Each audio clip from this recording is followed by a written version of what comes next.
Good evening, all.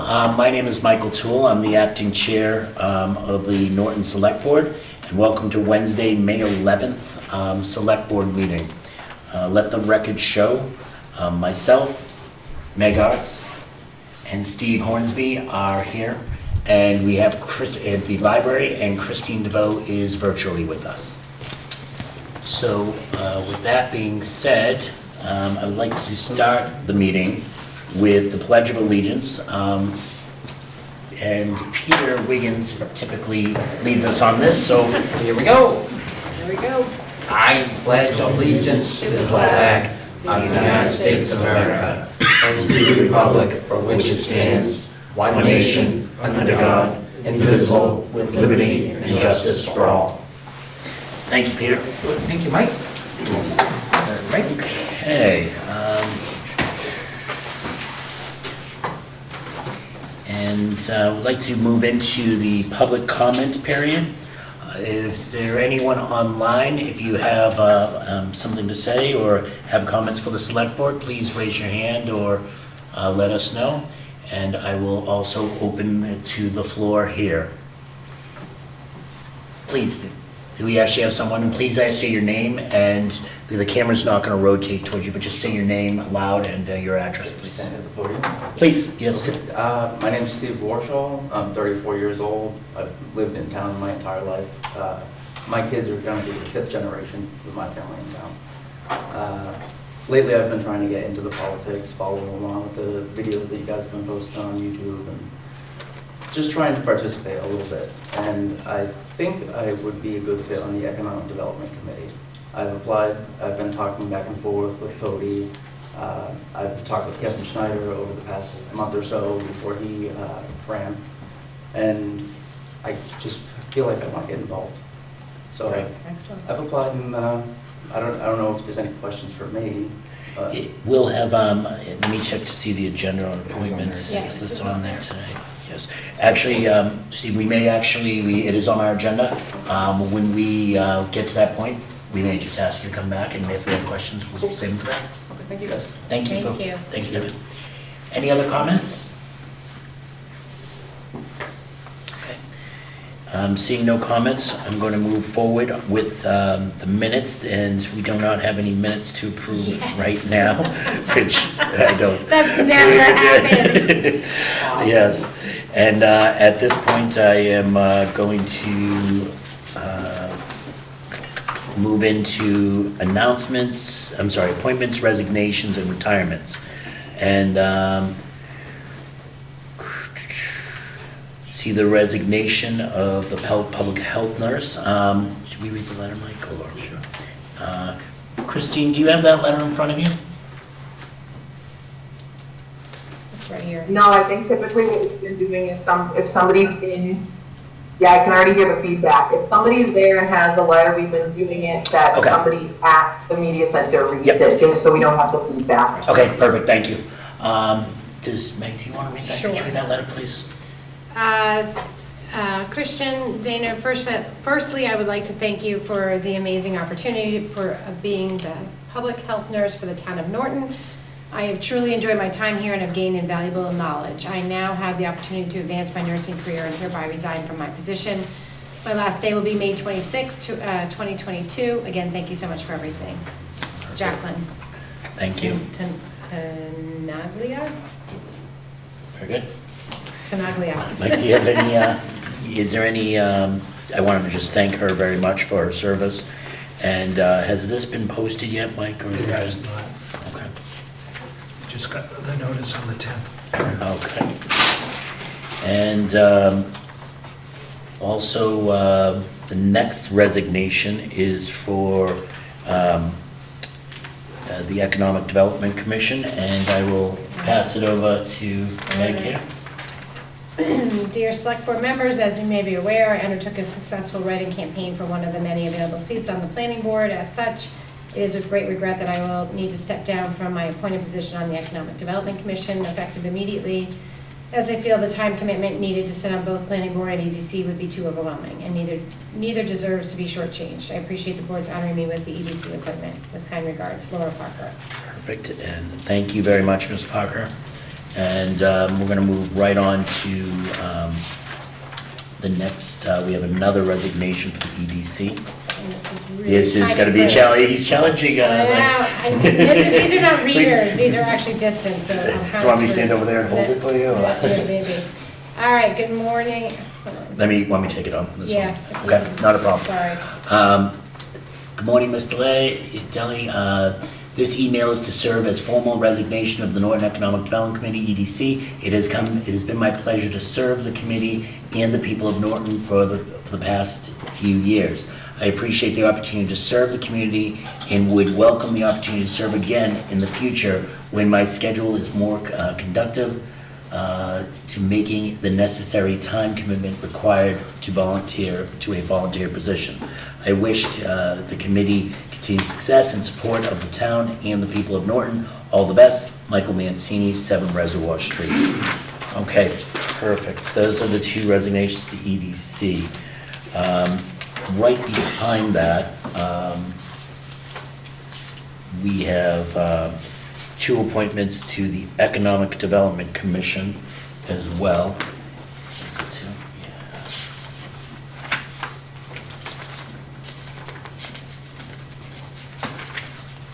Yeah, okay, perfect, 2. And I see Renee on here. Hey Renee, good evening. Hi, good evening, guys.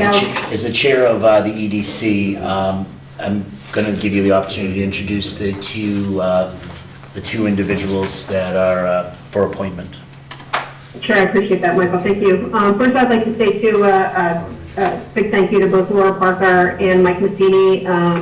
Laura did quite a bit of work over the past couple of years with the change in the marijuana overlay district and the bylaw, and certainly, you know, we wish her continued success on the planning board, but it is a big loss for us as well as Mike's departure too.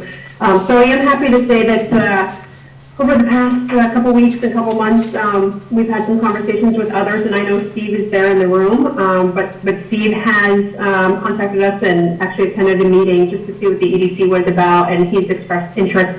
I think he brings a unique perspective that we don't have on the commission right now, as a resident of the town for many, many years, as well as his family. So it will be a great opportunity for us to have his perspective on the commission.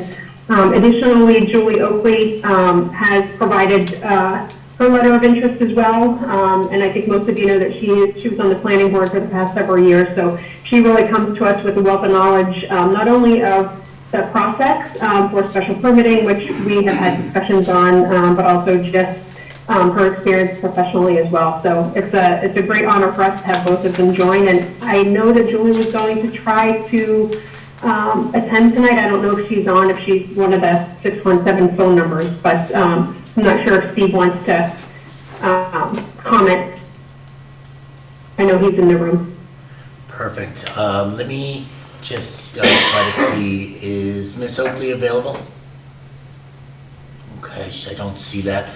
But at this time, just Steve, if you'd like to come up, and you've already introduced yourself, so we appreciate that. And just say, maybe if you want to talk about the EDC, or are there any questions for Steve?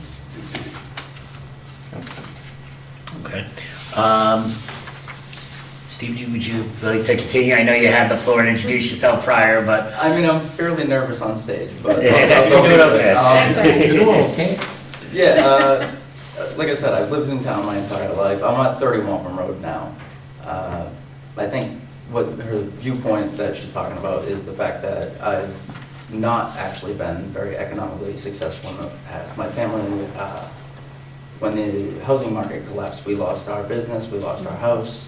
We ended up moving into our rental property that we have in town, and it's been about, I don't know, 12 years or so that we've been recovering. We're doing pretty well now, but I think there's a lot that's been going on in the neighborhoods that goes unnoticed and is underrepresented.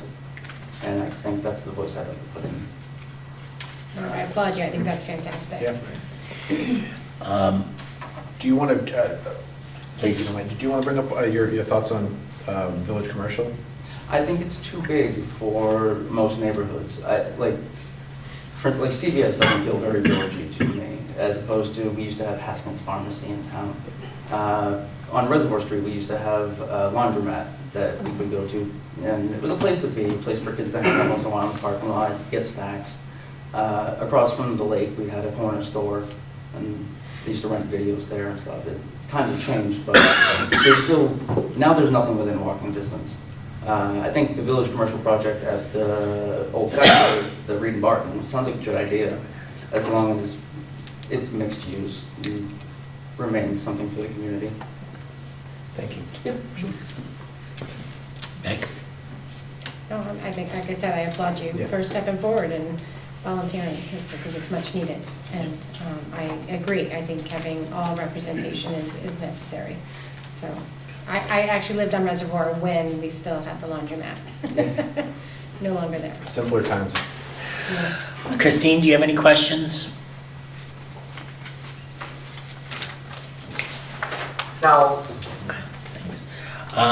Just a point of information, Madam Chair, do you know what seats these are, just for clerical sake? Do you know what seats these are going to be filled for and the terms for them? Do you happen to know that?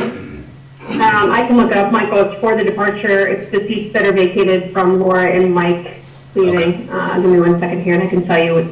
Okay, perfect, thank you. Just, the reason why is you don't come in typically when we backfill seats, you fill the term for those seats, and it's either the normal term, if it's a full term, is a 3-year appointment. Sure. Renee, if you don't have it, that's okay. So no, I have it. They're both, the term goes until 2023. Wonderful, thank you. The chair would take a motion to approve, I apologize. Just totally went blank here. Julie, thank you. Yeah, thank you. Julie Oakley and Steve, I'm going to ask you your last name, Warshall? Warshall, thank you. The chair would take a motion to approve Julie Oakley and Steve Warshall to the Economic Development Commission with their seats, their terms ending on 2023. So moved. Steve seconded. Yeah, Steve made the motion. Meg seconded. And we will go to roll call. So, Christine? Yes. Steve? Yes. Meg? Yes. And I too am an aye. Perfect. Congratulations. Thank you. Welcome, Lord. Thank you for volunteering. And I apologize, I'm shuffling around here on some paperwork. There's 2 more resignations. Patrick Carr and Yes. That's right, I think. Yeah. I don't see, but I think it was through emails.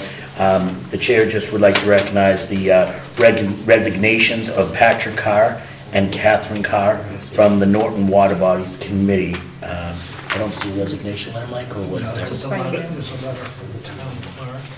Oh, okay, yes. The letter came from, the notice came from the town clerk, Lucia Longhurst, on April 25th, 2022. So, Mike, could you just maybe give us a quick overview, Water Bodies Committee, and I'm assuming there's 2 openings now, I guess, right? Yes. And what is the Water Bodies do? The Water Bodies Committee is overseeing, mainly right now, is the cleanup that's been done, the treatment on all the reservoir, Ymca and Charlie. And they meet probably about quarterly at the most. And they've really done a good job. If you look at Charlie and the reservoir and Ymca now, as opposed to before they started, they've done a great job. Great. How many people are on that committee? I believe it's 5, Steve, but I'll have to check.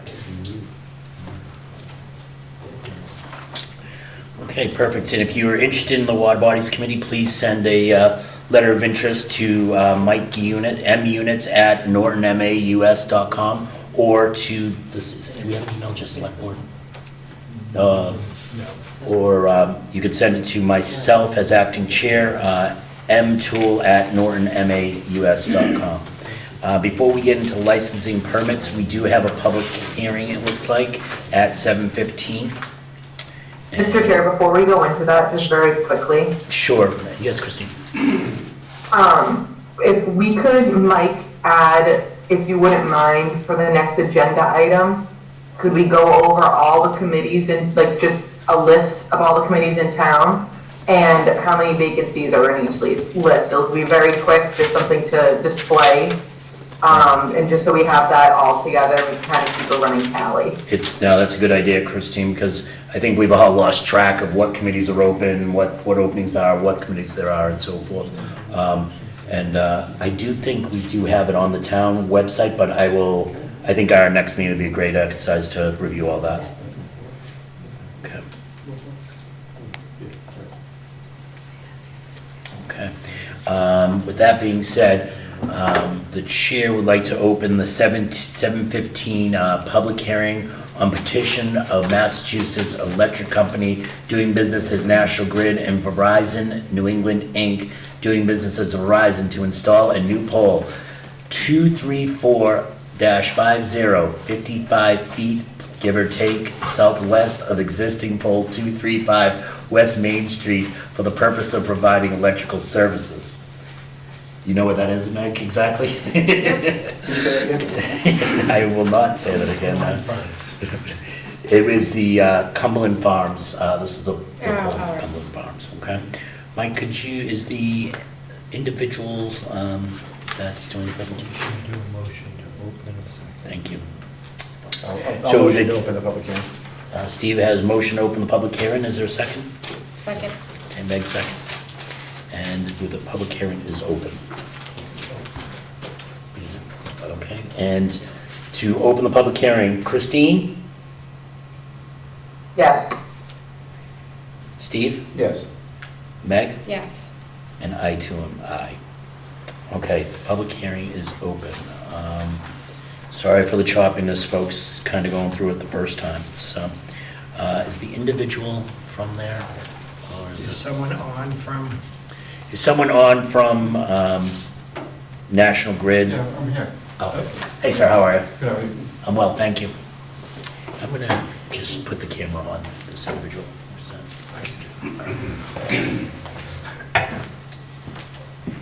And if you would just identify yourself, that would be great, sir. My name is Michael Parent. I am a designer for National Grid out of the Hopedale office. This is representing the engineering aspect of this poll petition. One thing, there's a small discrepancy between what you read off for a poll number and what's on the drawing. I believe you read off 234-50, and on the drawing, it looks like 235-50, but the wording is correct. It should be 234-50. I just want to make sure. Okay, so the drawing is wrong, but the article, the agenda is right. And the reason for the poll numbering is between 234 and 235, there's no half number, so we put -50. Okay. And we try to keep those numbers in between, so. Okay, perfect. And it's correct, it's a service pool for the Cumberland Farms. The rest of the pools there have other equipment and structures on it that they can't use to siphon off of. So we have to install a new pool to come down and put fuse cutouts and run underground to the pad. Okay. And any questions from the board? Seems pretty straightforward. Yeah. Is that Christine chairing that? I am. Oh, thank you. Thank you. And this is the diagram, and I'm assuming is north, and when you're looking at north, is that the street or is the street behind us? Which way is this looking? Could you maybe, Is that the sidewalk in is front? that the sidewalk? Yeah, right there? correct. Sorry. It looks like there's a bermed island. It's not there now, obviously, but that's the way it looks like to be there. Okay. And Christine, did you have a question, any questions or anything? Nope. Okay. Seeing no questions from the board, I open questions from residents of the community.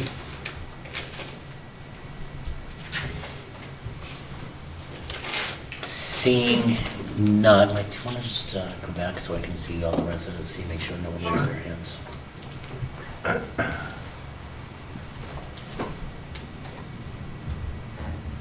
Okay. And does, from Christine DeVoe to everyone. I'm sorry. Christine?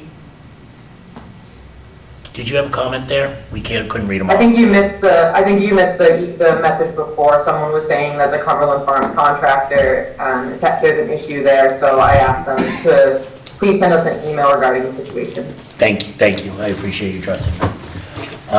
Is there any comments from the public audience? Okay. Seeing none, like to, do I have to vote first to approve it and then to close the meeting? Close the meeting. The chair would take a motion to close the public hearing on the petition of Massachusetts Electric Company doing business as National Grid and Verizon New England Inc. doing business as Verizon to install a new pole at 234-50, 55 feet, give or take, southwest of existing pole 235 West Main Street for the purpose of providing electrical services. So moved. Second. Okay. Motion from Meg, second from Steve. Christine? Yes. Steve? We Yes. didn't do, I'm sorry. This is to close the public hearing? we didn't do a vote to go into public meeting, FYI. Yeah, we did. We did. Okay. Did I? Yeah, we did. Okay. Christine, are you still a yay? I apologize. Yes, no, I remember it was a little delayed, but we did it, thank you. Okay, you're welcome. Steve? Yes. Meg? Yes. And I too am an aye.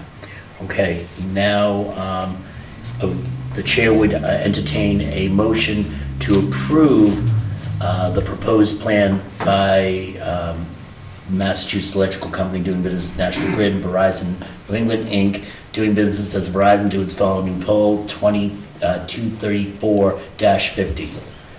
55 feet, give or take, southwest of existing pole 235 West Main Street for the purposes of providing electrical services. The chair would take a motion. So moved, but it's 2:30.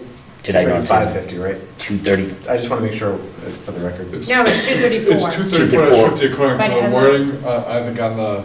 But the wording is right. On the Correct, agenda, on the it's correct. sketch, it's numbered wrong. I just want to make sure it was right. Yes, Thank you. so moved. Yeah, you guys Second. are challenging my first night here, so I like it. Keep me on my toes. So we have motion from Steve, second from Meg. Let's move to the vote. Christine? Yes. Okay. Steve? Yes. Meg? Yes. And I too am an aye. Okay, perfect. Thank you very much, sir. Thank you. I appreciate it. Okay, let's, we have 5 minutes to the next. Proclamation and recognition. Yep, so.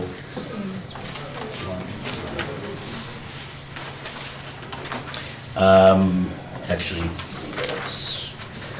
let's just jump back real quickly and approve the 2 liquor licenses. The chair would take a motion, actually to jump back to before our next public hearing is a vote to approve the one-day beer and wine liquor license to Robert Midas by a private event at 98A Birch Street from 11 a.m. to 4 p.m. on Saturday, May 28th, 2022.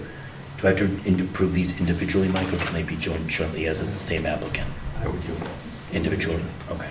So the chair is Mr., is the applicant online? Is the applicant in the room? Okay. If you want, I can. Yes, Ms. Town Manager, would you just give us a quick update on this? So the Metis run a rescue farm on Birch Street, and so this would be a fundraiser for them to help, with feed for the animals. Okay, perfect. So there, it's a fundraising event. Okay. So, any questions from the board?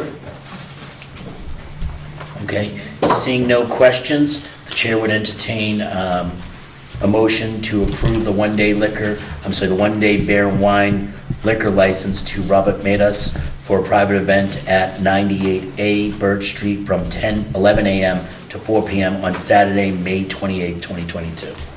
So moved. Second. Okay. Motion by Meg, second by Steve. Christine? Yes. Steve? Yes. Meg? Yes. And I too am I. Okay, and the chair would entertain, and I'm assuming this is the same, for the same purpose of fundraising. The chair would entertain a motion to approve a one-day beer and wine liquor license to Robert Medas for a private event at 98A Birch Street from 5 p.m. to 10 p.m. on Saturday, June 11, 2022. So moved. Second. Okay. Motion from Meg, second by Steve, and vote. Christine? Yes. Okay, Steve? Yes. Meg? Yes. And I too am I. And both of those liquor licenses are approved. And we on license and permits, let's move to number three. A special events parking permit application of Larry Enos for 82 parking spaces at 254 Mansfield Ave from May 15th, 2022 to October 15th, 2022. This is obviously an Xfinity parking permit. I'm going to pass this off to the town manager just to kind of give us a little bit of color and about the application. Sure. I think, is Mr. Enos here or on? Mr. Enos, are you in the... Don't believe he is. So this has been done before at this location, and the police chief and fire chief have signed off. This is a diagram, a professionally done diagram that shows the location of the parking spaces. Okay. And this is the, any questions from the board? Seeing none. Mr. Town Manager, this is that gray house is that correct? That has parking in the back and then on the side? It has fencing. And it's fencing, okay, all right. And it's been signed off by public safety, by the chiefs? Yes. Excuse me. Yeah, the police chief, deputy fire chief, and the building commissioner. Great, and were there any complaints last year on this app? There were no concerts last year. Yeah, that's right. Pretty much. Yep, there were concerts back in 2021. So that would mean, no, there were no complaints then? I don't think that there are any complaints. People are happy to have it. The chair, any other, before we move on and take a motion, is there any questions? Christine?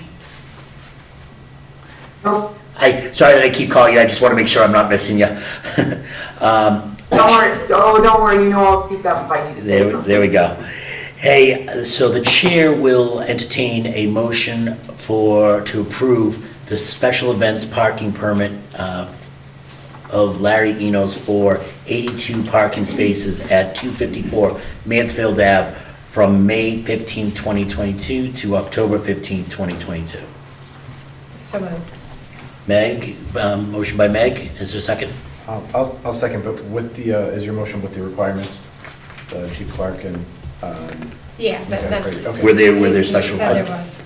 Yeah, I just want to make sure. Thank you. Second. The chair will amend the motion to meet the requirements of both the chief, fire chief, and the police chief. And we will attach those to his permit. And we will attach those to the permit. Do you accept that? Yes. Accept those changes? Great. So Meg made the motion. Is there a second? Second. Steve seconded. And let's move to the vote. Christine? Yes. Okay, Steve? Yes. Meg? Yes. I too am I. Okay, perfect. Just moving along here. Being 7:30, the chair would like to make a motion, or would take a motion to open up the joint meeting. Actually, it's not a public hearing, it's just a joint meeting, Mike. Okay. So it's now 7:30. The chair would like to open the joint meeting between the Select Board and the Board of Assessors. And a motion doesn't need to be had on that. The assessors will have to, whoever we have from the assessors, if we, they'd have to vote to open their meeting. I know the numbers are pretty slim right now, so. So yes, I believe we have room. Mr. Dorney, I believe, is here. How are you? Great. How are you? I'm well. Please, are you there? This is actually, you don't even have to, if you want to pull up a chair. Yeah, that's what I'm Oh, perfect.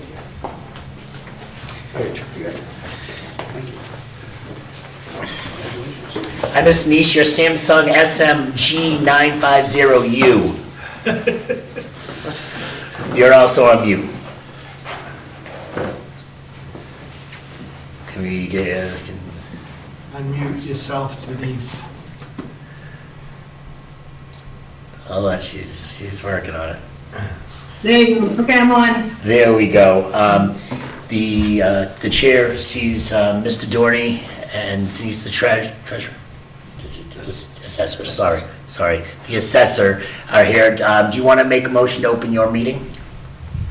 Sure, I make a motion to open it. I'll second. Okay. And I guess that's... You in favor, Rick? Yeah, she made the motion, you seconded it. It's some kind of a... quorum.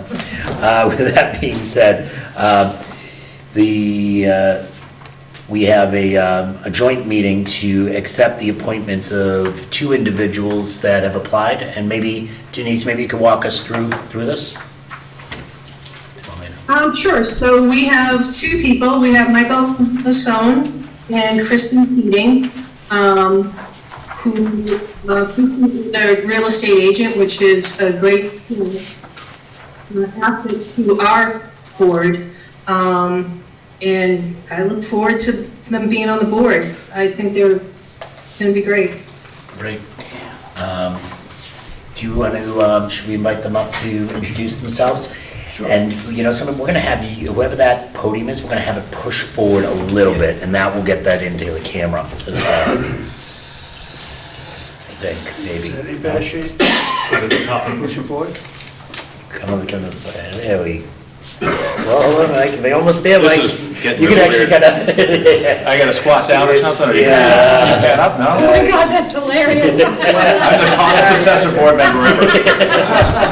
I got something like that. Set it up over by Rick and... Yeah, right there. It might work better here, because we can see Rick. But over here? Okay. Yeah, perfect. There we go.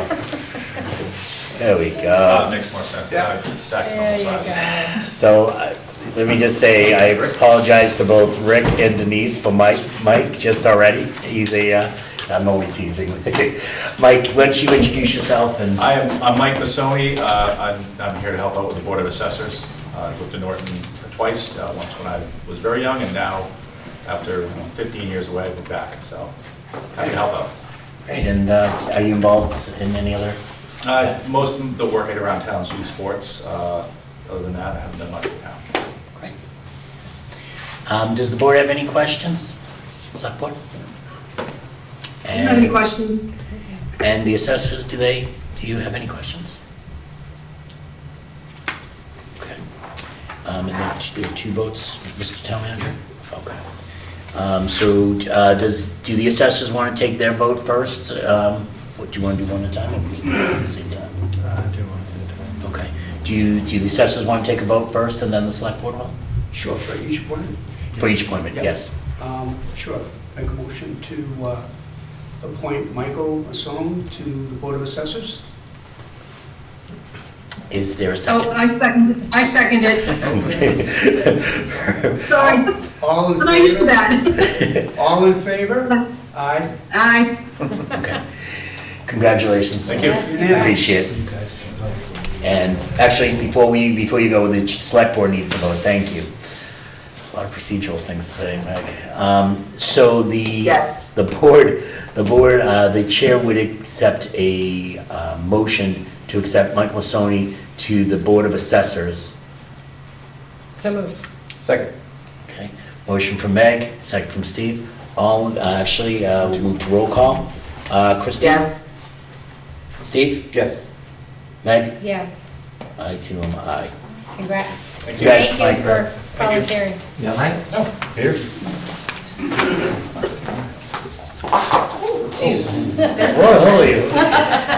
Good evening. Good evening. I'm Kristen Keating. I'm a new resident of Norton, and I'm a local realtor with Keller Williams.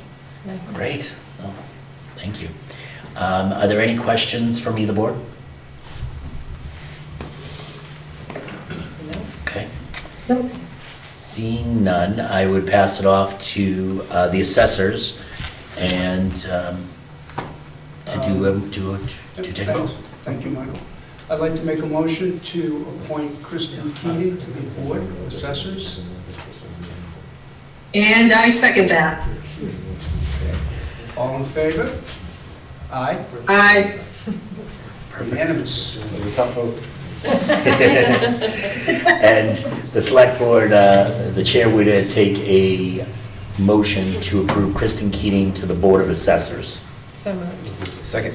Okay, motion by Meg, second by Steve. Christine? Yes. Steve? Yes. Meg? Yes. And I too am aye. Perfect. Congratulations. Thank you. Kristen. Thank you. I look forward to the opportunity and working with you all. Congrats. Thank you. Great. Is there any other business? With the Board of Assessors? I don't see anything on the agenda. So, do you guys want to close your meeting? Do you want to say, is there anything else we need to address? no, I think that's it. So, Okay, I motion to adjourn. okay. Second? Motion to adjourn? It's an awkward thing with two people. All in favor? All in favor? Aye. Aye. Okay.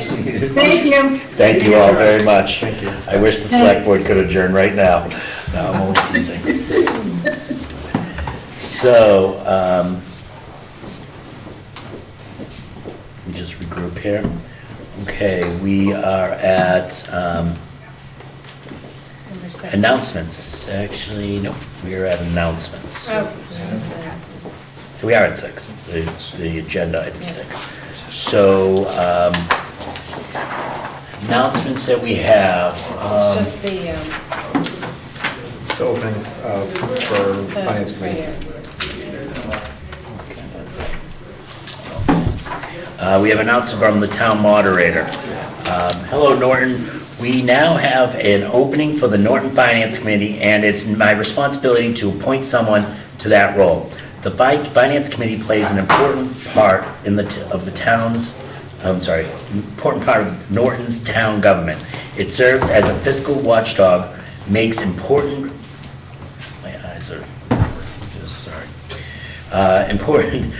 recommendations to the town on the town meeting articles, and administers funds related to the funding of town operations. A strong financial background is not necessary to serve on the committee, just a willingness to work with other Norton residents for the best governance of the town.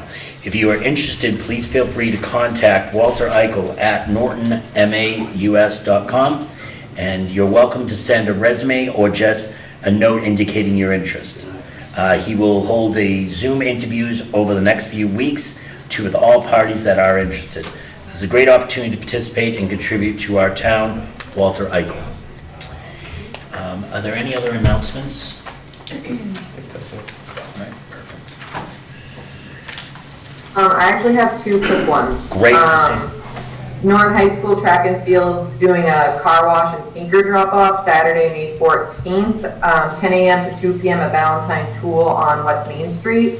If you have some unwanted sneakers lying around your house and you want to bring them to the car wash, They're going to be recycling them. So it's a good opportunity to do two good deeds in one. And then tomorrow, Norton Parks and Rec Department is hosting a fundraiser at the Chateau. If you tell them, if you go there, tell them that your truck needs to be flagged to donate to the Norton Parks and Rec. If you order online, you just have to add a fundraiser to your cart.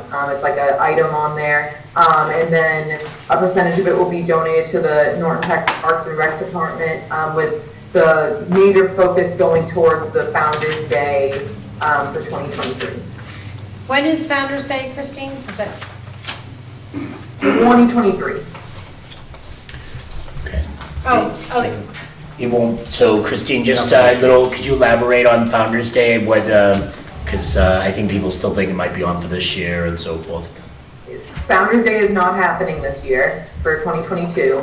Founders Day will be happening in 2023 as long as we get the funding, and we have organization, to work towards it.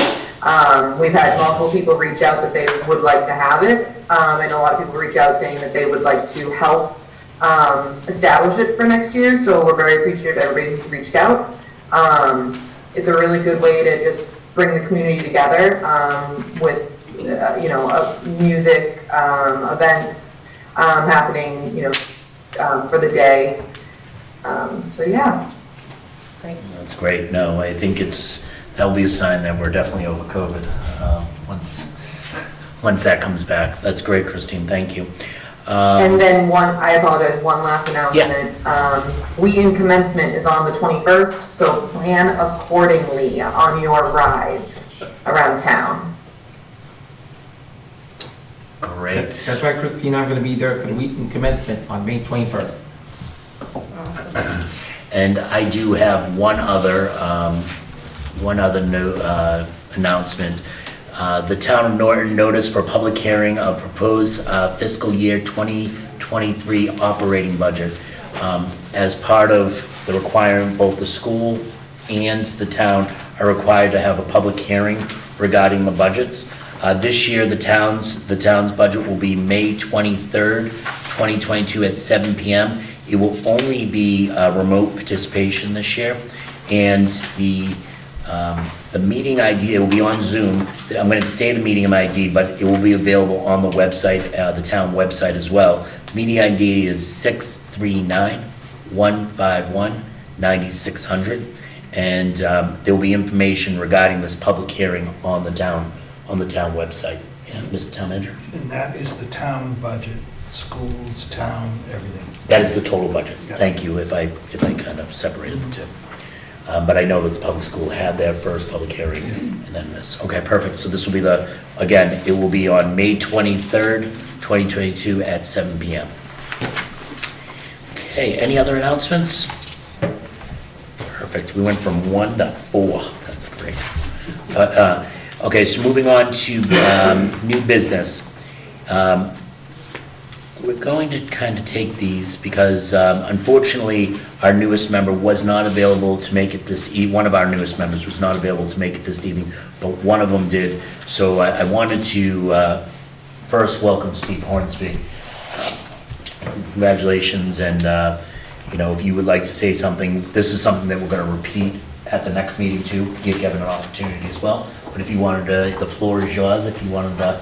Oh, wow. Put me on the spot. Yeah. I'll wait till next week. Okay, that's fair. And we'll, Mr. Chair, next meeting, Mr. Town Manager, we'll make sure that this is, you want to talk? No, you can't get to talk. No. Regarding reorganization, the board has determined that it's in the best interest of the board if that all members are here to reorg, so we're going to push that off to our next meeting as well. And agenda item number 3 also in designating the individual of the select board that will sign the warrants and the alternate. Do we have somebody now that's signing? Right now, until we Chair. appoint, I was the alternate, so I'm filling in the alternate. With that being said, I need an alternate. Yeah. We need an alternate to the I don't want alternate. to be a doomsday person, Wah, but just wah, in wah. case, in Yes. the interim. Yes. I'm happy to do it because I mean, my business is in town, I'm here all day, every day usually, so. Okay. Unless anybody else wants to. So the chair would, just on a temporary basis until we finalize this reorganization and so forth, the chair would be open to appointing Steve Hornsby as the alternate to sign warrants, and, yeah, sign warrants. Is there, did I make a motion? Thank you, Christine, I appreciate that. Is there a second? Second. Okay, Christine, motion, and Meg, second. Let's move to a vote. Steve? Yeah. Meg? Yes. Great. Christine? Yes. Great. And I too am an aye. So Steve Hornsby will be the alternate. And just, you should be appointed as the member to sign warrants right now. Temporarily? Yeah. Okay. And the chair will also take a motion to temporarily appoint myself as the signer of the warrants until a vote that we can determine permanent. The chair would open to a motion. So moved. Okay, Steve? Second. And second from Meg. And move to a vote. Christine? Yes. Steve? Yes. Meg? Yes. And I too am aye. Okay, perfect. And we will reorg and make the permanent individuals in our next meeting. Okay. A lot of jumping around here. Okay, so on new business, number 6, we'll move into proclamation and recognition of EMS week. And you're not doing the temporary. Mr. Chair, Yes, Christine? did we put somebody for the permanent building committee? Yes, I apologize, Christine, nice catch. I'd also like to make a motion to appoint Michael Toole as the temporary member on the permanent building committee. I actually wanted to go in a different direction on that. I don't mind doing the temporary. One of the things that I just wanted to see is in how the board would feel even, and I know Jack Conway had served under we've got a lot of big projects right now, and Jack Conway had served representing the select board. I'm not sure how this board would feel about having Jack continue and giving us updates accordingly to that. But I know that's out of the beaten path right now, but I would love to see what the feeling on that is. Can we have him continue on temporarily until the next meeting when we reorg? Yeah, I think that might be, I think Jack would be okay with that. I know he said he would be okay with an appointment. When I asked him at our last meeting, I know that he said he would be open to, with the board's pleasure of that. Okay. So with that being said, the chair would be open to appointing Jack Conway temporarily to the permanent building committee until a permanent decision can be made. So moved. Steve, motion from Steve. Is there a second? Second. Yeah. Yeah. Okay. Second. Second from Meg. Let's move to the vote. Christine?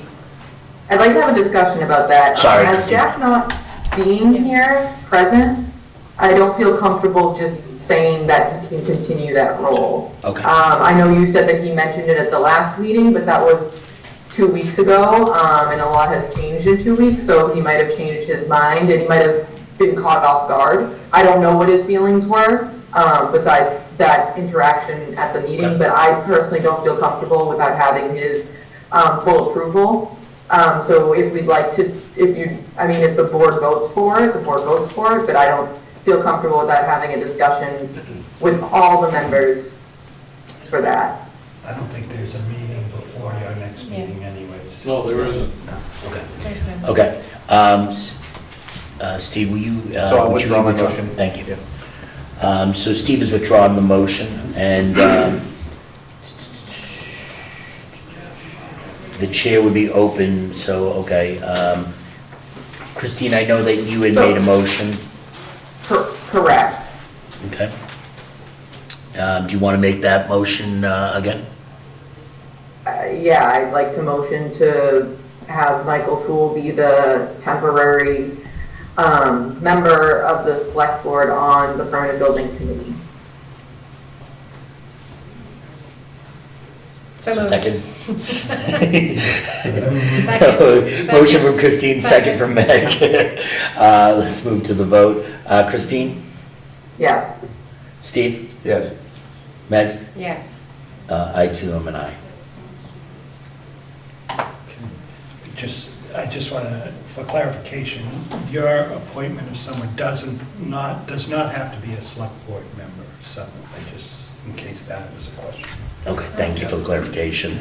And I think one of the things that I will do is, I know last meeting, I will check in with Mr. Conway to see if he still has an interest, if the board would do this. But I know that I had asked him prior to our meeting, and then publicly asked him in front of our meeting, he said he would agree with the pleasure of the board, but I will double check with him and see if he still has an interest to serve on that committee, and see if then we can have a discussion if we want to appoint him to that committee. Okay. If you could also invite him to our next meeting, just so we can ask questions if need be, like we normally do with people when they get appointed to things. Absolutely. Thank you.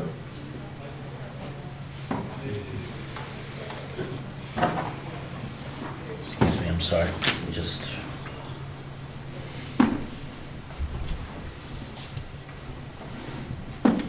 Okay. Okay, my agenda is pretty marked up here. I'd like to move to item number 6 in new business, proclamation and recognition of EMS week. And should we invite Captain? Before actually, we'll do the reading and then can you possibly read that? And then I would read the proclamation, and then I'm going to pass the floor off to Captain Wilson. Okay, EMS Week proclamation to designate the week of May 15th through 23rd, 2022 as Emergency Medical Services Week. Whereas emergency medical services is a vital public service, and whereas the members of emergency medical services teams are ready to provide life-saving care to those in need 24 hours a day, 7 days a week, and whereas access to quality emergency care dramatically improves the survival and recovery rate of those who experience sudden illness or injury, and whereas emergency medical services has grown to fill a gap by providing important out-of-hospital care, including preventative medicine, follow-up care, and access to telemedicine. And whereas the emergency medical services system consists of first responders, emergency medical technicians, paramedics, emergency medical dispatchers, firefighters, police officers, educators, administrators, emergency nurses, emergency physicians, trained members of the public, and other out-of-hospital medical care providers. And whereas the members of emergency medical services teams, whether career or volunteer, engage in thousands of hours of specialized training and continuing education to enhance their life-saving skills. And whereas it is appropriate to recognize the value and the accomplishments of the emergency medical services providers by designating Emergency Medical Services Week. Now, therefore, the Norton Select Board, in recognition of this event, do hereby proclaim the week of May 15th through the 23rd, 2022, as Emergency Medical Services Week, with the theme EMS Rising to the Challenge. I encourage the community to observe this week with appropriate programs, ceremonies, and activities. Before the chair takes a motion to vote on the proclamation, I would like to pass the floor off to Captain Wilson. Right, well, I want to thank the board for taking a couple minutes just to recognize EMS Week. This recognized providers nationwide for the work they do 24 hours a day. As everybody knows, the Norton Fire Department, I believe, is the best of the best. They show this day after day with the calls they go on. They're constantly training to improve. Everything we ask them to do, they do. They basically are looking for more stuff to do. And just, to give you a little thing, we're improving our skills. Ultrasound is a new technology that's just been basically added within the last 6 months to a year. We currently have 7 people that are trained. We had more that wanted to be trained, but we only had 7 positions in the training. We hope to get more in the future. We do have one in service right now in our first ambulance. We're looking to add a second one in our second ambulance, hopefully in the fall when we have more people trained in the use of the ultrasound technology. It's already saved a few lives. It's already basically, what ultrasound does is it allows them in a motor vehicle accident to see if there's somebody that has injuries that they really can't see without that technology. And it's worked really well with 3 patients so far. They went right down to a trauma center.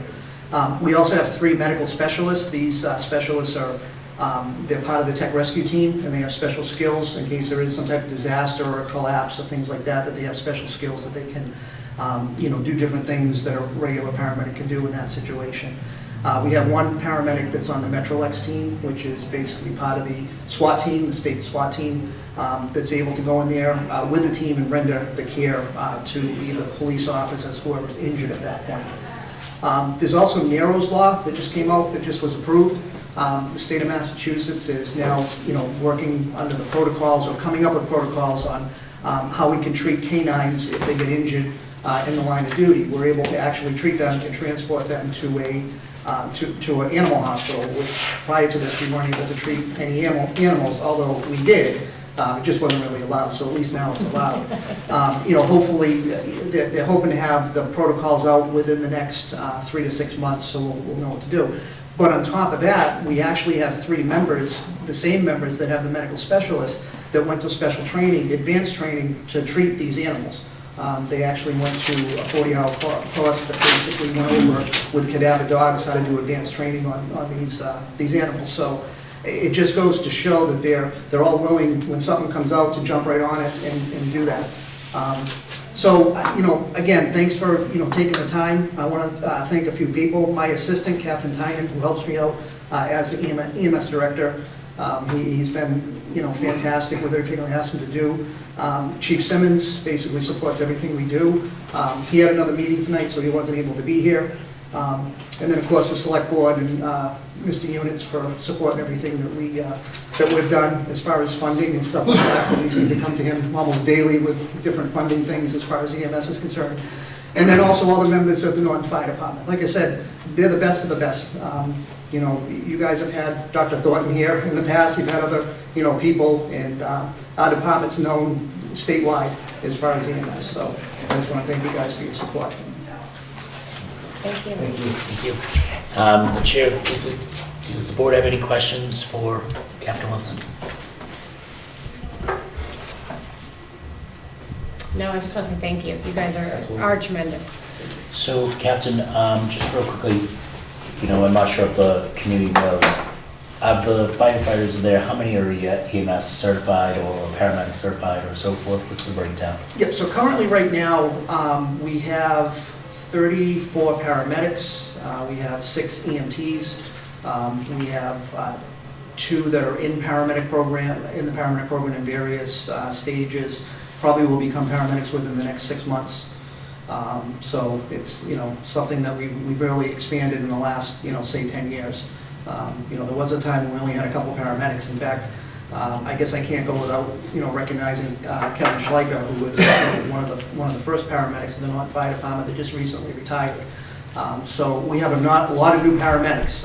Fortunately, we have a lot of older paramedics that are able to, help them out and get them to where they need to be. And we have basically a medical director that is on us constantly to make sure that we're mentoring these paramedics to get them where we need to be. Oh, that's great. It's a real feather to you, to Chief Simmons, who just kind of really promote this and really just keep us safe. So thank you. Like Mike said and the rest of the board members said, thank you. With that being said, the chair would be open to a motion to approve the EMS Week proclamation as read by board member Arts with the theme of EMS rising to the challenge during May 15th to the 23rd as Emergency Medical Services Week. So moved. Stephen's motion Second. and second by Meg Arts. And move to a vote. Christine? Yes. Steve? Yes. Meg? Yes. And me, I always do the enthusiastic yes. Thank you for what you do. Thank you. Thank you. Thank you. And Hey, Mike. he passed it back to you, huh? I listened to it, you know? So I'd like to move on to item, This is your new. the item number 7, proclamation in recognition of Police Week. All right, National Police Week proclamation to recognize and to honor the service and sacrifice of those law enforcement officers killed in the line of duty while protecting our communities and safeguarding our democracy. Whereas there are more than 800,000 law enforcement officers serving in the communities across the United States, including the dedicated members of the Norton Police Department. And whereas since the first recorded death in 1786, more than 23,000 law enforcement officers in the United States have made the ultimate sacrifice and been killed in the line of duty, including Detective Sergeant Stephen DeFossis, a member of the Norton Police Department. And whereas the names of the dedicated public servants are engraved on the walls of the National Law Enforcement Officers Memorial in Washington, D.C. And whereas 619 new names of fallen heroes have been added to the National Law Enforcement Officers Memorial this spring, including 472 officers killed in 2021 and 147 officers killed in previous years. And whereas the service and sacrifice of all officers killed in the line of duty will be honored during the National Law Enforcement Officers Memorial Fund's 34th Candlelight Vigil on the evening of May 13th, 2022. It's tomorrow, isn't it? Yes. Yeah. Whereas the Candlelight Vigil is part of National Police Week, which will be observed this year, May 11th through 17th this week. And whereas May 15th is designated as Peace Officers Memorial Day in honor of all the fallen officers and their families, and U.S. flags should be flown at half staff now. Therefore, be it resolved that the town of Norton will observe May 11th through 17th, 2022 as National Police Week and publicly salutes the service of law enforcement officers in our community and in communities across the nation. Any comments from the board? I would like to just say, last week I had the honor of attending Detective Sergeant DeFoss's naming on the memorial at the new police station. I would encourage all town members to show their respects and visit the memorial. It's done great, and I would encourage all town members to, this month is Light Up Blue. If you've got a blue light outside, put it on, especially during this week. I think it's important. And just want to ask that all police officers stay safe and thank them for the service. And with that being said, the chair would entertain a motion to approve the proclamation as read by Board Member Arts of National Police Week proclamation. So moved. Second. Okay, motion from Stephen, a second by Meg. And this is not official business. The chair would just, I don't even know what to say, I'm used to roll calls. All in favor, there we go, all in favor of passing the proclamation, please indicate by saying aye. Aye. Aye. All those opposed? Aye. Thanks, Christine. Sorry to catch you off guard there, Christine. It was told to me that we could just do the ayes on the proclamations.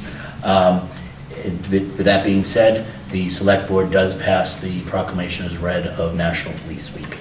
Thank you again. So,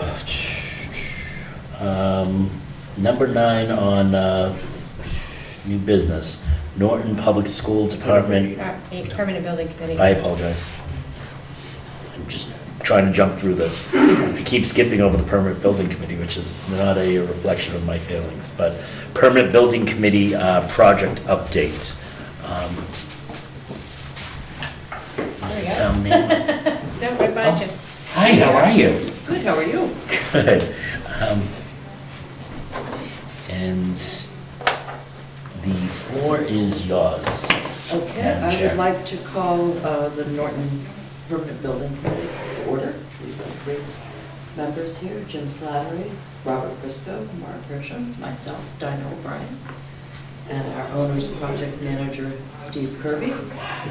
With us online are Mike Viveris and Edward Cafu from DBVW, our architectural firm, so we're here to answer any questions that you might have.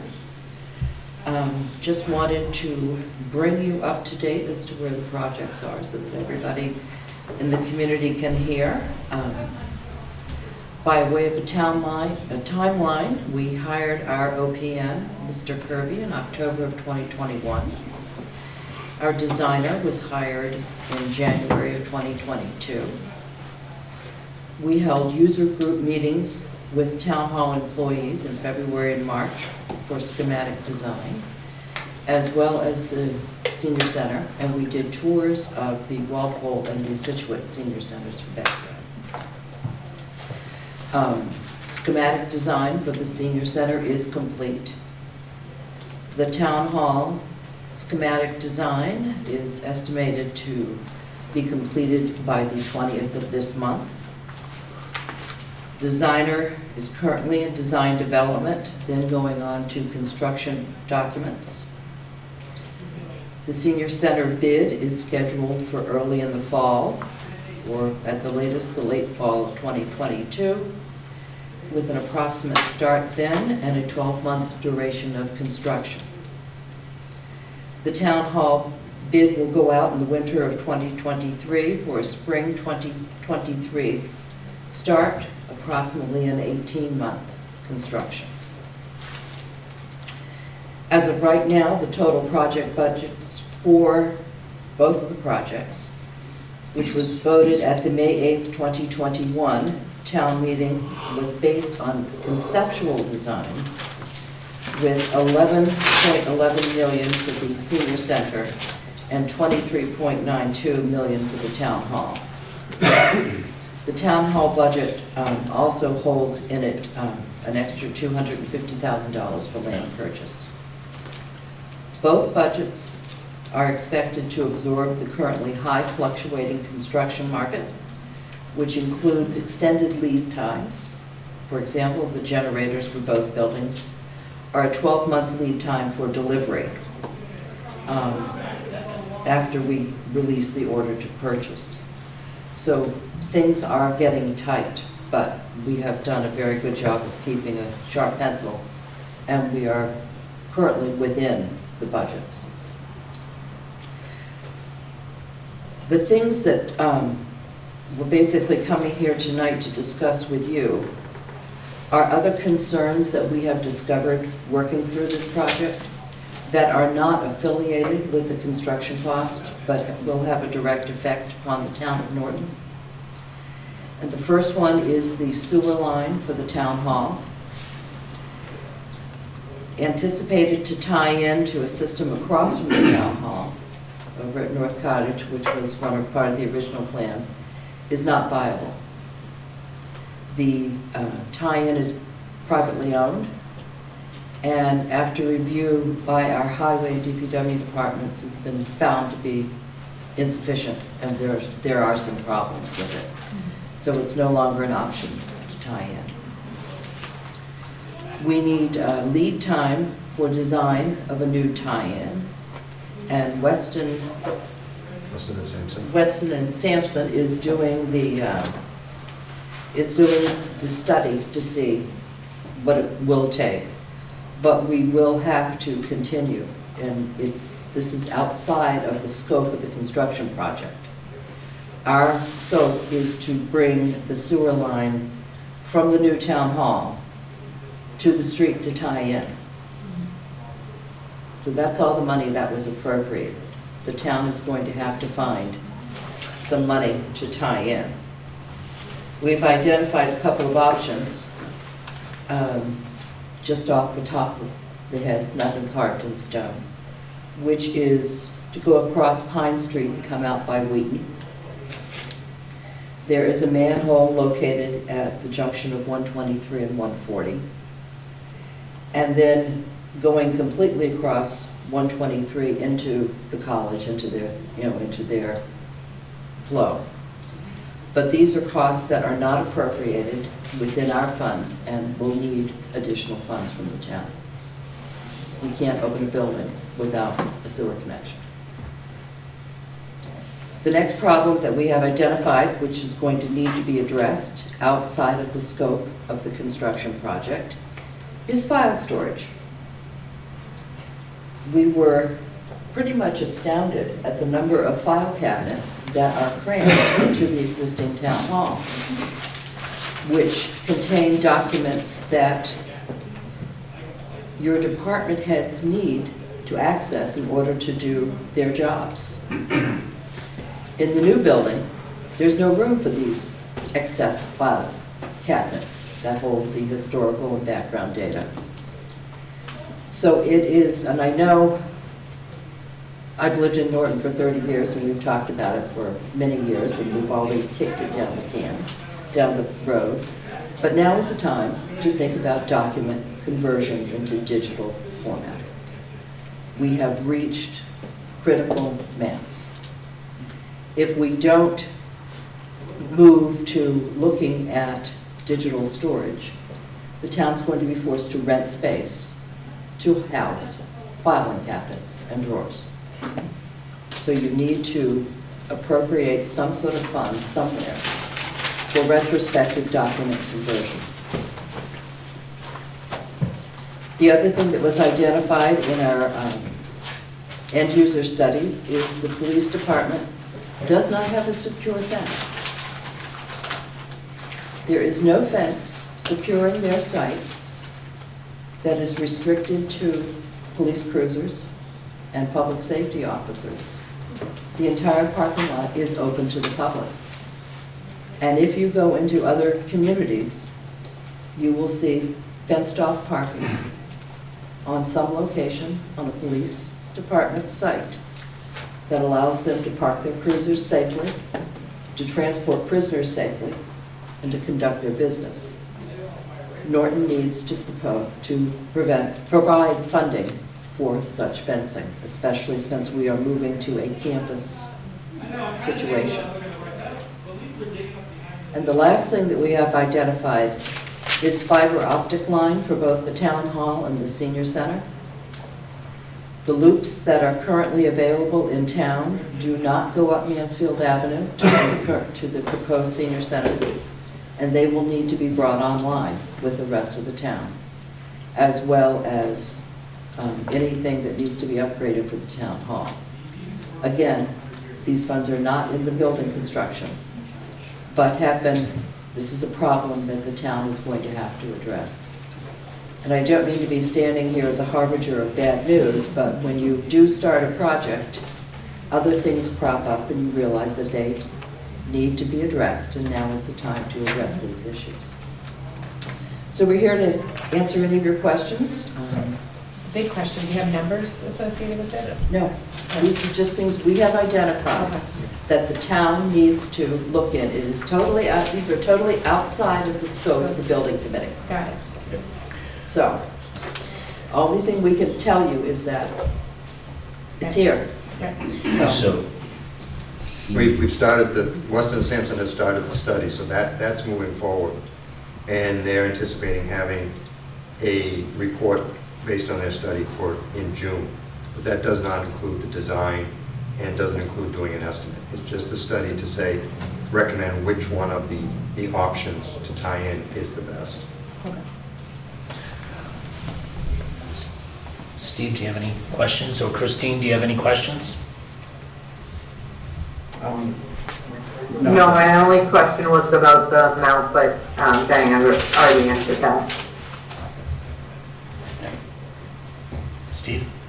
I'll have more questions in the next meeting, but one of the bigger ones is the file storage. Is this something that wasn't foreseen by anybody? Nobody knew what was in that town hall. You have stuff crammed to the rafters. Yeah. And when we were designing the proposed town hall, we met with each department head, identified their department, how much space they'd have. And, we said, and will this be enough space for your files? And everyone said no. And so, I'm sorry. But that's I'm the sorry. way it should be going I'm anyway. just- It should be, yes. Yeah, so it's not, Mr. Town Manager? Just to, what Steve was just talking about. So all the department heads have been told that this spring and summer, they gotta go through all their files and get rid of anything that doesn't need to be there. And then we'll be putting in for a grant to digitize all the other files. But there's a lot that can just be, yeah, There is a lot that can go. big Yeah. shrubs. But then there is also a lot that is governed by the Massachusetts Public Records Retention Law. And we do have vault storage in the new town hall, so there will be area for records that have to stay, but there's, appears to be a lot that This no larger longer vault needs to be storage, stayed. correct? Pardon? The vault storage in the new town hall will be larger. Yes, it is larger, yes. Have you guys journeyed downstairs in the basement? Yes, Okay, so this is part of it, that you're aware what's down there and all the Yes. very important records? We and all are. that? Yep. Okay. we are. Upstairs Because I would hate to, is bad, but downstairs- Upstairs is bad, downstairs is... I would hate to you to be like, oh yeah, the one about downstairs. No, downstairs is worse, and if you look at the wiring for your infrastructure, for data, that's all downstairs too, and if you haven't looked at that, go, and you will be horrified. I will have questions on the sewer issue. I'll say that for next meeting. Well, that's, I know, again, that's I'm on you. I clearly know exactly. passing this off to you guys, so... No questions for you. Nothing. Is obviously record storage is mandated. I'm assuming the fence security is mandated by the state. Is that a mandate from the state, or is That's, that? I'm not familiar with that, but I do know that that is lacking in Norton. Okay. Yeah. Christine? Can I have the number for the projected, what the budget was, the projected budget that we passed? It was like for the school, I'm sorry, for the senior center, please? 11.11. 11.11 for the senior center. 23.29 for the town hall. Yep. If we're just throwing it out there, what was the school? Might as well just be, what was the school? The school made up the remainder of the 42 million. Okay, So thank you. it's 16? No, 6. 6. 6, yeah. Okay. Any other questions? I'm glad you brought this to our attention. Yes. Yeah. Thank you. Really? Great. No, it's better We- Better now than in 2 years. Yeah, that's true. We appreciate you ruining our night. No, I'm just only teasing. Yes, I'm only Just be teasing. aware that the building committee is going to deliver you a town hall, and if you want to open it, you have to address the sewer. Yeah, absolutely, no. So- We appreciate that, and, Yeah, that's what it is. okay, Okay? perfect. And, Mr. Town Manager, obviously, these are some big, without knowing numbers, I think we can all agree that these are probably some big numbers that were thrown around here with some of the suggestions. Do you have, I mean, not that you have a crystal ball or anything, but do you have any recommendations or so forth? Some of these falling into ARPA, I know sewer typically falls in ARPA. I know that we might be possibly looking for federal funds regarding some of the town hall connections and so forth as an option. Are we just kind of, have we laid all these out yet to say, okay, these are the list of 5 options of each of these points? so as Steve said, we're waiting for the engineers to do their study to figure out the best option for the sewer. Okay. And, well, with that, they should give us some estimate on cost of that. And as you said, I would hope that ARPA money would be available for the sewer connection. Yep. And then the file storage, we're looking for grant money for that. Okay. And the fence is a capital item that at some point would have to be on On the capital plan. capital plan. Okay. And fiber optics, this is new to me because I didn't think we had fiber running anywhere in the town except in certain areas. So what is the situation with fiber optics? So I'll talk with Ray Cord and see, estimate on cost of fiber going from 123 down 140 to the senior center. And that also would be something we'd have to appropriate money for at a later date. Okay, and that's fiber is just to connect the municipal buildings, correct? So, all right, perfect.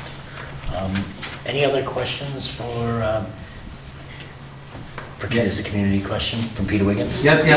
In neighboring Mansfield, they got a vault at their own town hall where they store all the records, and plus town of Mansfield's got a database showing all sorts of meeting minutes, data as far as 1968, and also the street lists and all sorts of things. Then we need to save our archives and all sorts of things because they are precious, and it'll be a shame if it is all thrown away. So we need to. No, it won't be thrown away, Peter.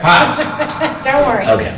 Now, All we righty. have a couple of retrospective conversions from the library's perspective. And it is a big hit to begin with, but then you keep it up and it becomes extremely manageable, much more manageable than paper. Well, I would like to thank the Permanent Building Committee on the work they've done so far in kind of getting through this Herculean project, so thank you. And welcome to our new temporary member, June 6th, 6 o'clock, Council on Aging. It's a birthday present. Okay, perfect. Thank you. Thank you. All righty, that's eye-opening. And that was number 8. Number 9, Norton Public School Department opera requests and annual and special town meeting requests. I'm going to pass this off to Mike Units, town manager, to walk us through what the school has requested. I think the superintendent is on. Oh, he is. Been waiting patiently. Dr. Bayard, I thank you very much for being patient and this, and I'm going to pass that off to Dr. Bayard to walk us through those 2 sections. Yes. Dr. Bayard, please, if you, like I said, obviously the school's opera request and then the annual and special town meeting request. The floor is yours, sir. Thank you, sir. Good evening to all, and congratulations to those that are newly elected, Mr. Hornsby, who's there tonight. And I look forward to working with you folks. On behalf of the school committee, working with Mike Units, our town manager, and James, our accountant, myself, and Matt Wells, we met to discuss the ARPA funding, and we had a list, of approximately $4 million, a little over $4 million, recognizing that that was just a working list, nothing but that. And from there, prioritize the sewer connection to do with the athletic project as part of our overall project. The request has since somewhat grown after I met with Mike with a situation where the roof water from rain comes at the Yale School, now was built to come into the building and is connected to the sewer line, which is illegal. DEP is all over us about it, as you can imagine, and Mike and his team have made sure that we're aware of it. So our ARPA funds request to connect the sewer lines also includes the engineering and design of getting that roof water off of the, from coming into the sewer line. If we don't do that, we cannot make the connection either. We're not allowed to connect at all until that is resolved. Mike, you have the number in front of you. I think it's a little over 800,000 requests. There are no other requests. All other requests from the school department are being pulled off the table, recognizing that we're one department within the municipality. The major reason for that is, as you remember, as Diana just noted earlier, there are things that happen within these projects that either are I think you'll unfortunately find out with some of the building situations are coming in at a higher price. Right now, our orders for materials for the athletic complex, for example, the turf, it's 60 to 90 days before arrival.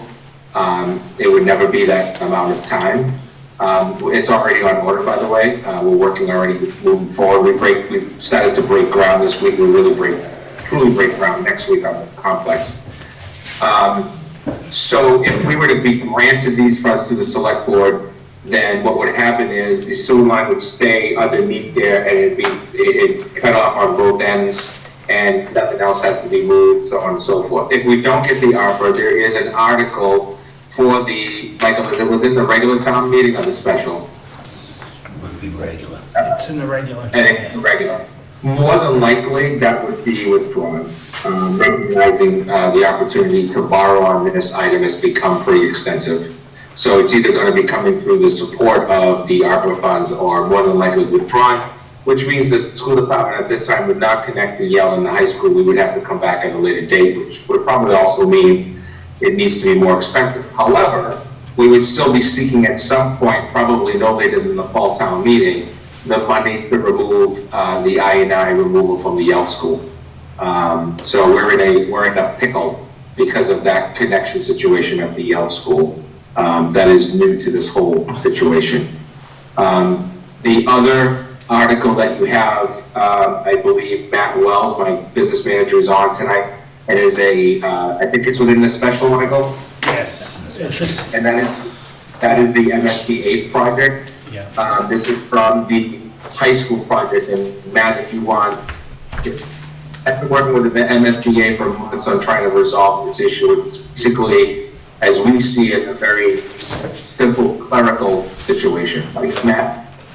Hi, thank you. So it is a housekeeping article that we're moving forward. The MSBA, their internal recognition doesn't recognize that a $200,000 design town meeting article was voted, and they don't recognize that because the $8.4 million did not reference it in that town meeting article. So they're only referencing the 8.4 and saying that the 200,000 does not count at this point in time.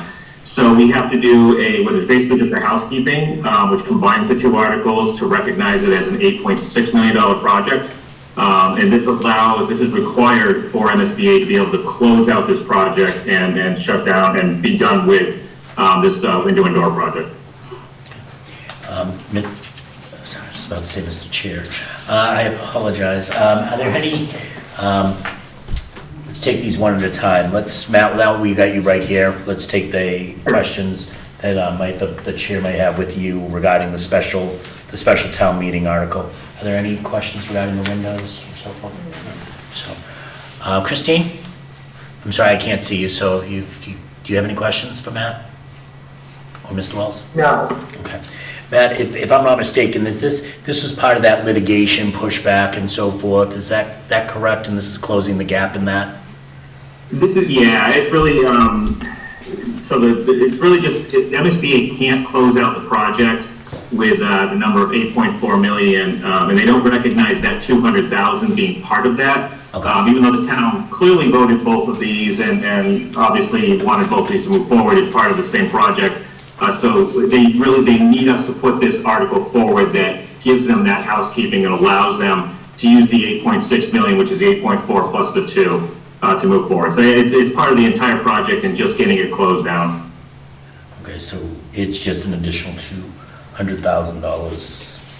It's No additional. No additional. Okay. It's just a change in the verbiage, Okay. so we can. Yeah. Okay, that's what I just want to make sure. Mr. Town Manager. And if I could say, Matt, James, and they've been doing a lot of work on this, quite a headache going back and forth with MSBA. And this was written by town council, it was presented to MSBA, and they approved it.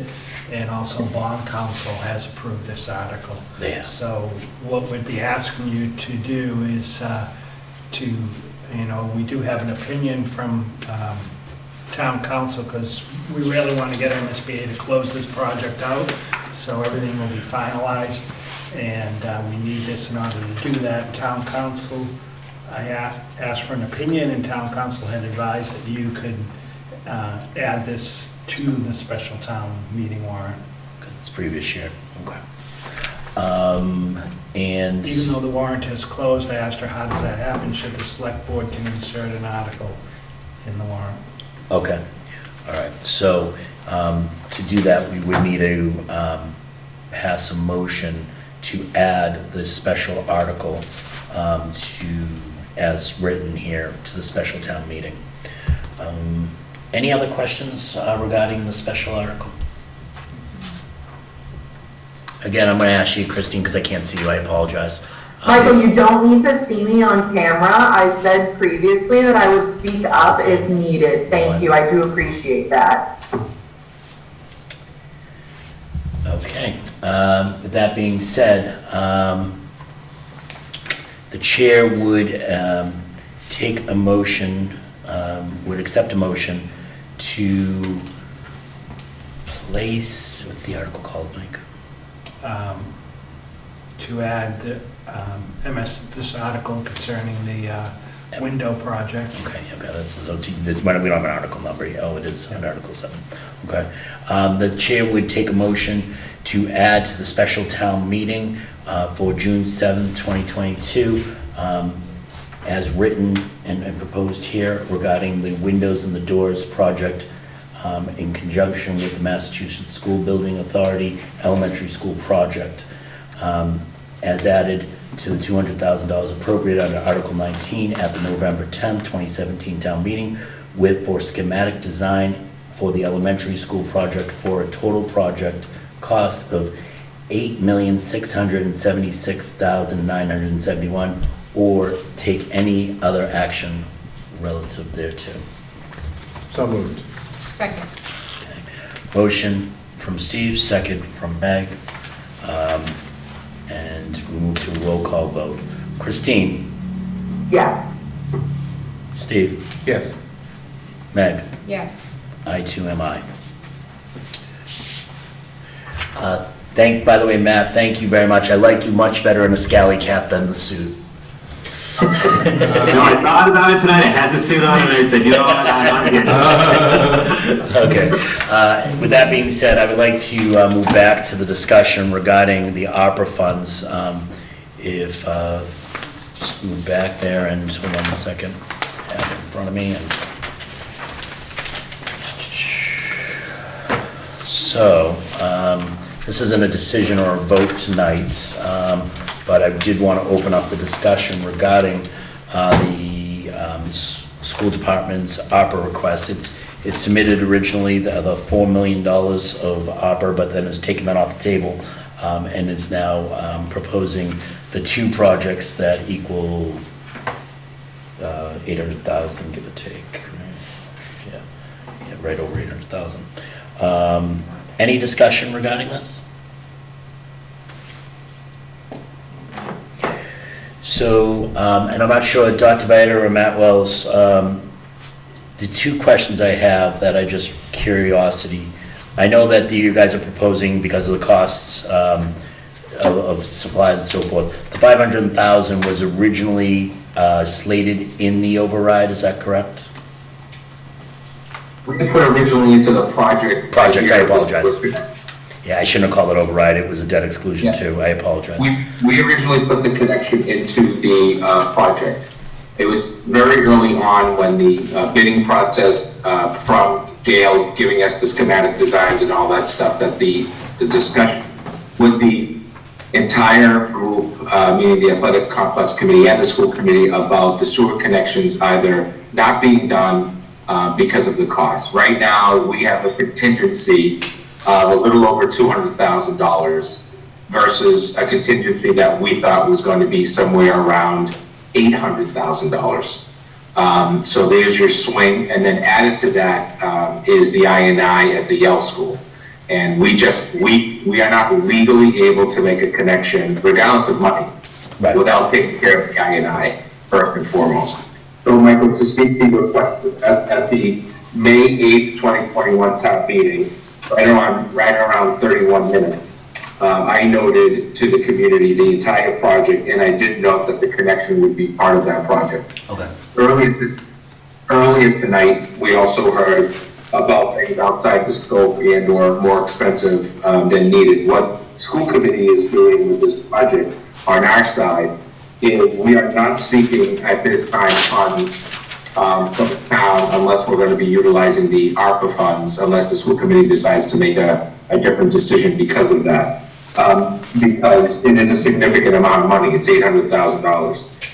we're also trying to get out of the pumping business and into the sewer business because that would only help Route 123 because the high school project was not available. As you may recall, this is a flow system that has flow from the high school to the health school, back to the high school. It just needs to be short-term, long-term, it needs to be resolved.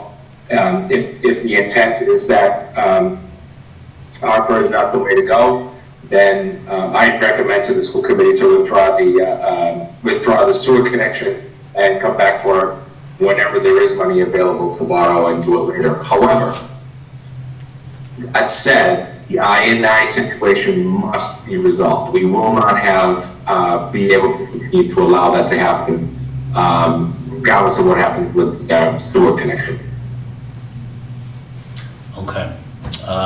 Perfect, yeah, no, no, I think that's clear that with the I&I don't think was on anyone's radar. So, any other questions?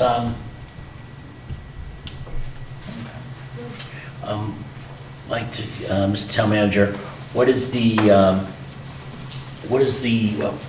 I know you presented the opera funds to us a couple meetings ago at this point.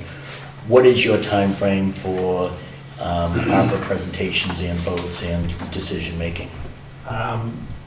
Just as we go along, so, I mean, if you vote this tonight, then, we change the categories to show that this is a committed item.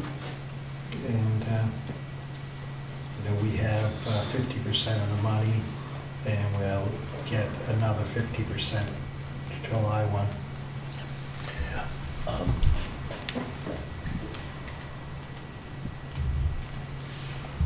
Mr. Superintendent, is there, if we don't vote, what's your time frame for decision on this? I know you brought one right away to move forward in the project.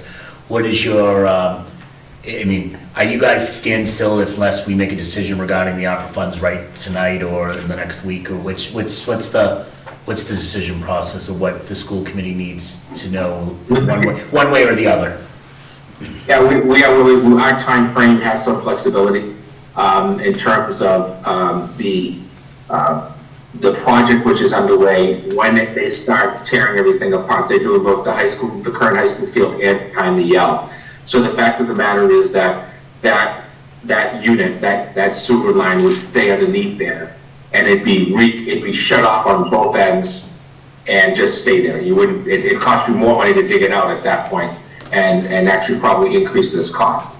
So our timeline is somewhat flexible, where we may even be thinking of doing it a little later, depending on what we get from Weston and Sampson, which we're going to be reaching out to do the report on for us. So I do not need a vote tonight, although at least a consensus understanding would be appreciated. Okay. And is there, would this put the project back in a $200,000 surplus? No, right now, we still don't have any change orders, so our contingency of 200, Matt, correct me if I'm wrong, 247,000, I think it is, which was an original contingency when we were looking at this whole conceptual design of over 800,000, if you remember my presentations way back. And it just got chewed up in the bids. We currently have all deducts average costing about 150,000 that we've already, quote, taken out of the project, but would go in order back into the project, and then all of the other potential change orders that could happen.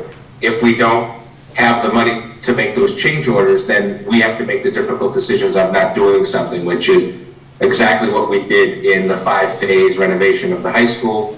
I entered in phase 3, and we had significant change orders. We did not go back to the town for money. We had to bypass certain things that wanted to be done in the project, but eventually just weren't done. Okay. And I'm sorry that I keep asking questions I have. And Mike, just one thing. If in fact at the end of this project there was $100,000 left with everything done, if you will, then that would be $100,000 that would be available to that sewer project. Okay. And an example. And I think I know the answer to this, but and I'm going to pronounce this horrible, so I apologize, ERSA money or any kind of funding like that are not available for projects like this, correct? In order for us to balance our budget this year, we're using 100% of all of our funds just for operations. Okay, perfect. Let me ask the board, what's your thoughts on this? And I would ask probably the town manager, where are we with commitments already to ARPA funds? Sure, check. Would you rather take this up as a meeting and do it as a whole, or at our next meeting, or would you? No, I think as you go along, it's fine. Okay.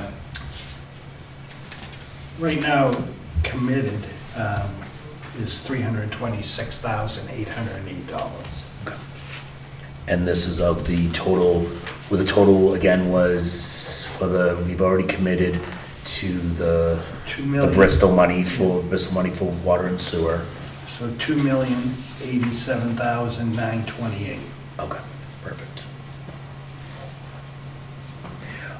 Let me ask the board, thoughts on kind of moving forward and committing this to the schools at this point, or would you rather have a further discussion about the total ARPA funds? I'd move to table it and discuss the total ARPA funds.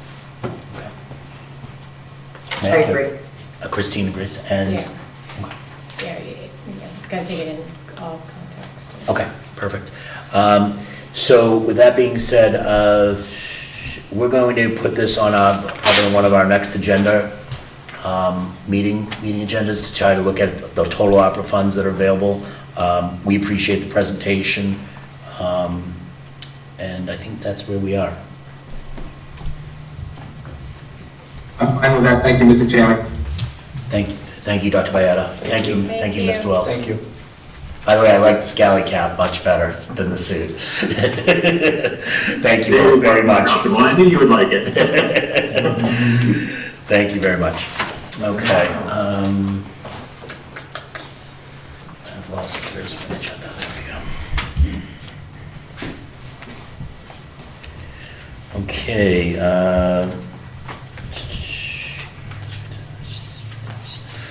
Reopening a special town meeting for purposes. You already did that. You did that, yeah. Discuss or vote on town meeting articles. So,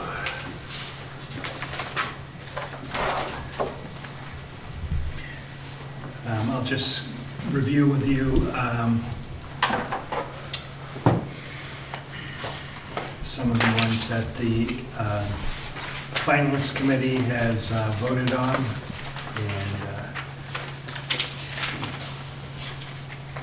see if you want to move forward on voting on some of these. So Article 7 is capital improvements appropriation, and right now we don't plan on putting money into capital, and we'll do that in the fall. And so the Finance Committee has recommended no action. So I don't know if you want to vote on that. Okay. Why don't we go do you want to take these one at a time for a vote, or do you want to? Okay. So the chair would entertain on the spring annual town meeting warrant, Article 7, capital improvement appropriations, that we take no action. So moved. Second. Motion from Meg, seconded from Steve. And Christine? Yes. Steve? Yes. Meg? Yes. I too am an aye. Okay. This town manager. And Tree service. Article 15 is the charter amendment and bylaw amendment. Are you ready to vote on those, or you want to hold those off? Can we hold off on those Sure. two? Yep. Yeah. And other than that, I think you were actually ahead of the Finance Committee up until that point. Yeah. So, the Finance Committee actually did vote the water enterprise budget and the sewer enterprise budget. So if you have the warrant. These are Articles 4 and 5. Okay. Fiscal year. Here we go. Yeah, right here. Let me bring it up. There's no amount in there. Okay, let me find it. 5, there's no amount for 5 either.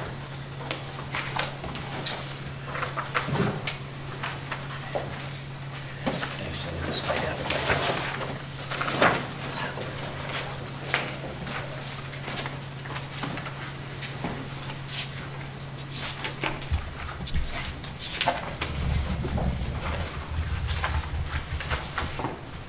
There you go.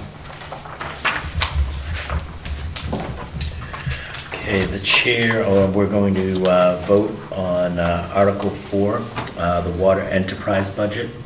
And that is, the chair would take a motion to approve Article 4 as written in the warrant. And it is, do I read them by line or do I read just the total? Personal services? Yeah, personal services, $1,313,727. Indirect expenses, $558,352. Other charges and expenditures, $1,292,500. Debt services, $1,620,004, for a total of $4,784,583. That is for the water enterprise budget. Oh, the chair is. Mr. Chair? Yes. Mr. Chair, could you please repeat the total again? Sure. $4,784,583. Thank you. Okay. The chair would take a motion to accept. Second.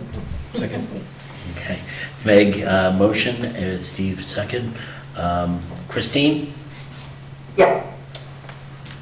Steve? Yes. Meg? Yes. Aye, and I'm an aye. Okay. The next is the fiscal year 23 sewer enterprise budget. So that is for the sewer enterprise budget. Personal services, $436,433. Indirect expenses, $133,869. Other charges and expenditures, $1,307,226. Debt services, $425,014, for a total of $2,299,542. The chair would take a motion to approve the recommended budget for the sewer enterprise. Is there a motion? So moved. Motions by Meg and second by Steve. Christine? Yes. Steve? Yes. Meg? Yes. And I am an aye. Okay. So, do you want us to go through the small? Go to the special. Special.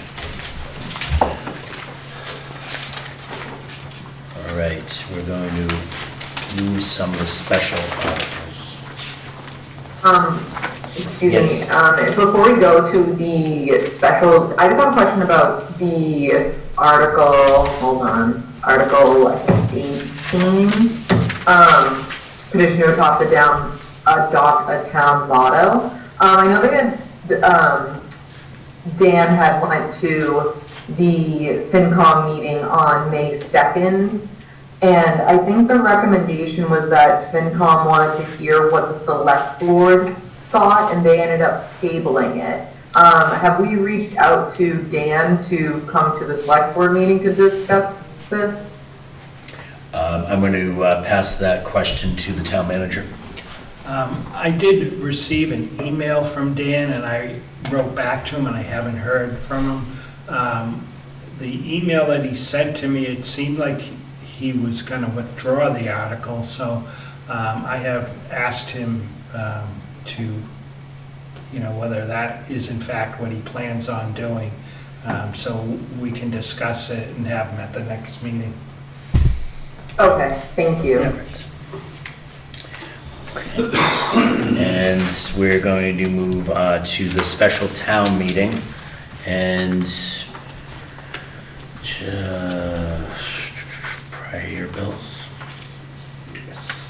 Okay, we're gonna take up prior year bills. Give me a second.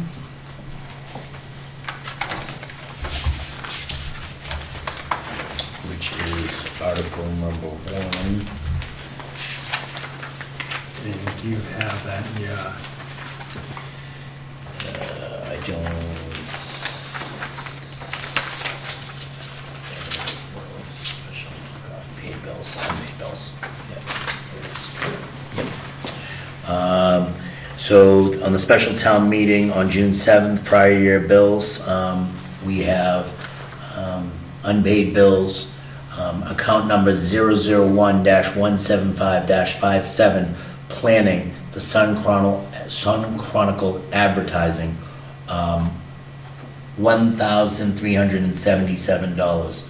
Account number 001-177-570, zoning, the Sun Chronicle advertising, $820.32, for a grand total of $2,197.32.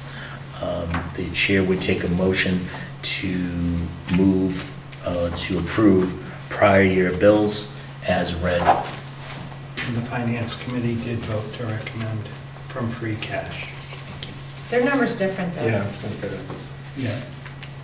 It's only off by a couple hundred, but So that's the correct number, remember, you adjusted it. Yeah. So, $2,347. so what we're approving is not the $2,197.32. It was a last invoice that was in, and the total is $2,347.92. Thank you, Meg.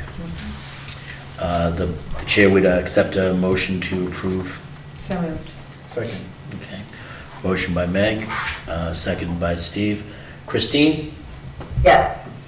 Steve? Yes. Meg? Yes. Aye. Okay. We just move to separation expense. Okay, and, okay, separation expense. This is just on people leaving just two departments, and it is account number 001-220-510 fire, contractual separation expense, $245,771,000. Is that, again, it's a different number on the. I'm not done. Oh. I'm sorry, I apologize. And the next line is 001-610-570 library, contractual separation expense, $16,323, giving me a grand total of $262,094 and no change. You got it. Awesome. Mr. Town Manager, could you just explain what the two line items are and how many individuals? For the library, it's one individual. For the fire department, it's 5. And it covers any sick leave buyback or vacation time owed to the individuals. Great. And is the deputy chief, is the former chiefs in there as well? Payment 3 of 4. 3 or 4 of his separation agreement on that, okay. And then we have a deputy chief, and 3 firefighters. Right. All right. The chair would take a motion to approve the separation expenses as read for Article 2 of the special town meeting. So moved. Motion by Steve. Second. Second by Meg. Christine? Yes. Steve? Yes. Meg? Yes. And I too am I. Okay. And if I could make your job easier. Yes, please. Please. So on Articles 4, 5, 6, and 7. The Finance Committee recommended no action at this time, so if you want to make a motion, unless someone doesn't want to do it on one of them, to move no action on Articles 4, 5, 6, and 7, rather than take them individually. So would there be any, I don't think he can make a motion, but. I made the motion. They make a motion. We're a okay. machine over here. All right, any discussion? Christina, you okay? And anyone, actually, is anyone else okay? That's fine. All right, there's a motion on the floor and a seconded. Nope. Christine? Yes. Steve? Yes. Meg? Yes. And I am an aye. Okay, perfect. Moving right along. But when you Yeah. can combine them. And That is nice, isn't it? the Finance Committee also voted 9 to nothing to recommend the disposition of the town property at 16 Ridge Road. And this is the parcel that we had talked about previously. There's a home on there that's falling down and needs to be torn down. And Habitat for Humanity is looking to come in and tear the house down and build a new home for a family that is in need. The Finance Committee did vote 9 to nothing to authorize the selectmen to dispose of the property. Right. The chair would take a motion to approve the disposition of town property, 16 Ridge Road, map 10, parcel 180. So moved. Second. Motion from Meg, seconded by Steve. Christine? Yes. Steve? Yes. Meg? Yes. And I am an aye. Okay. And they have not taken up Article 9, internet, the townwide internet, and maybe we could have someone at your next meeting talk about that again. If I can just give my personal feeling, I think it really should be put out for more study and come back at a future meeting. So we look at all the implications more thoroughly, but I would recommend that we put it on a future agenda and have Cable Advisory here to talk about it. So, Select Board has the authority to remove something and advise it backward, right? This was not a citizen's petition, correct? No, it wasn't. Okay. So the Select Board has the right to remove this from the special town meeting.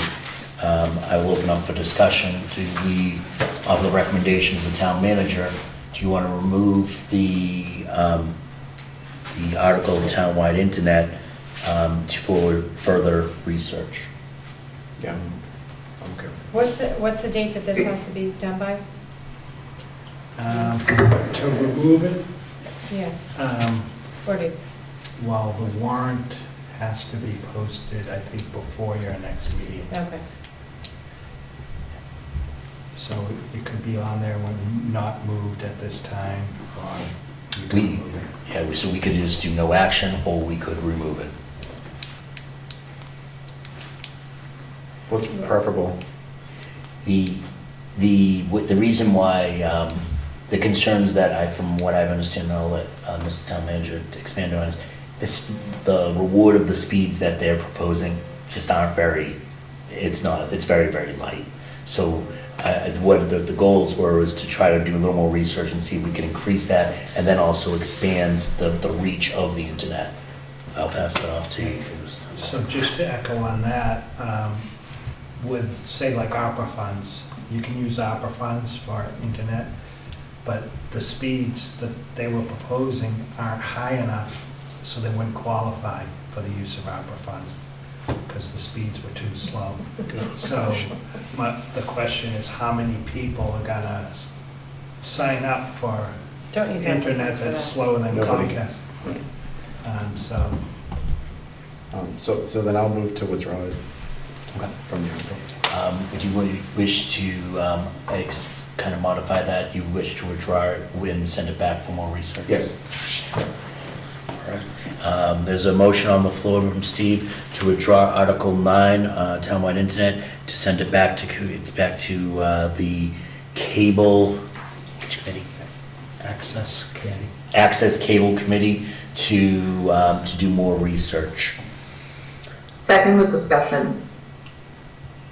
Okay, second is motion, then a second, Christine second, and Christine?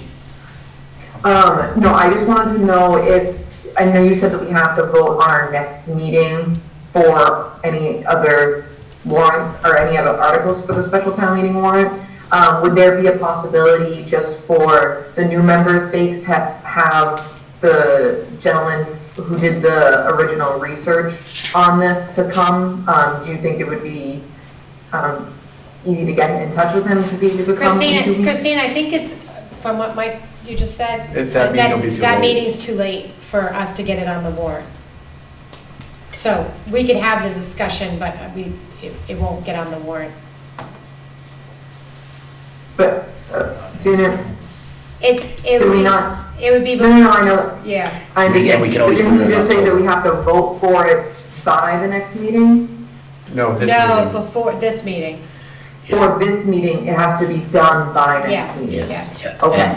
And we can reserve it, we can plan to try to put it on and to put a space holder in the October meeting to kind of say no, as a reminder to ourselves, like this, we kind of put this on hold with the planning on re-bringing it up. Yeah, I personally would like to keep it on there, but just not recommend it for the reasons that we've stated for more research. That's just my opinion, but I'm just one. Yep. So right now, there is a motion and a seconded on removal. I'll look if the, So if we don't remove it, it just sits there. And it won't be moved.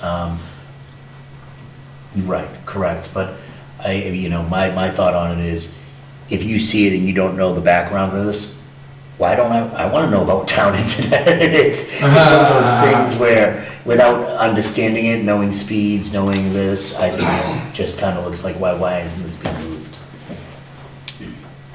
That's my take on it, and there's a motion on the floor that we either have to withdraw or move on. Okay, and you see none, I would like to move to a vote. Christine? No. Okay.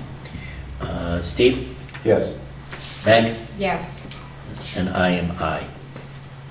Okay, the next charter amendment to provide.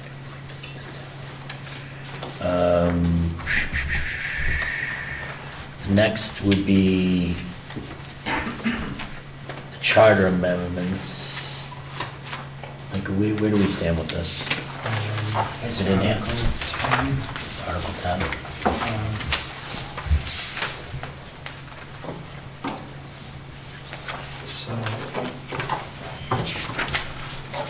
So there's an Article 10 that was proposed by the Select Board. Michael, I can speak to this if you'd like. Okay. Hold on one second, Renee, I'm just trying to look for it, thank you.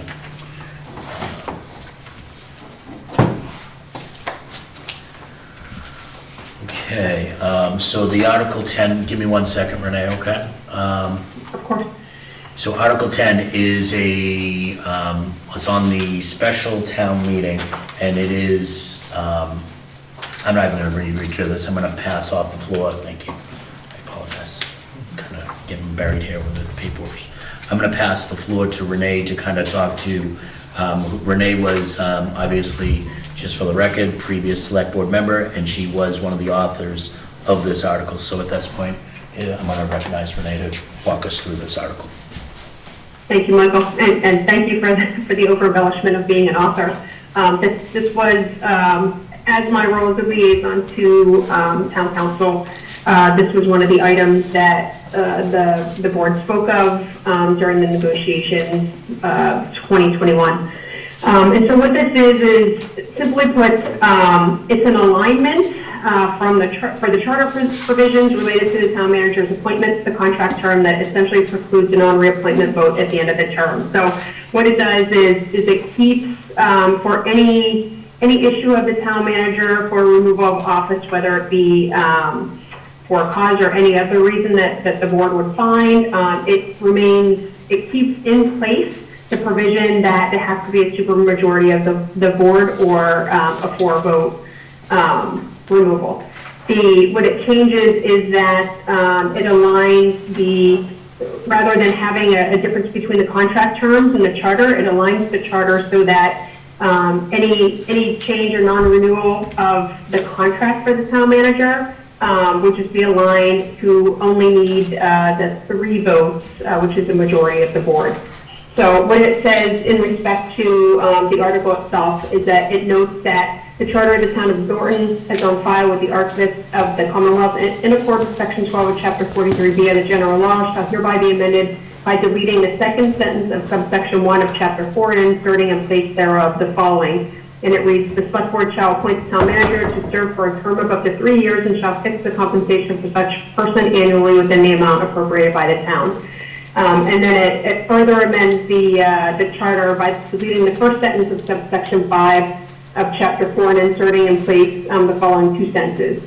And this is what I meant by it continues for any removal of office outside of the contract term that it requires 4 votes or votes of 4 members. So it reads, the select board by the affirmative votes of 4 members may terminate and remove or suspend the town manager from office during the town manager's term of appointment in accordance with the procedures set forth below. The non-reappointment of the town manager at the conclusion of the town manager's term of appointment shall not be considered a removal within the meaning of this section. So again, it just aligns the contract terms appropriately. Perfect. Thank you, Renee. I want to open up the floor for discussion.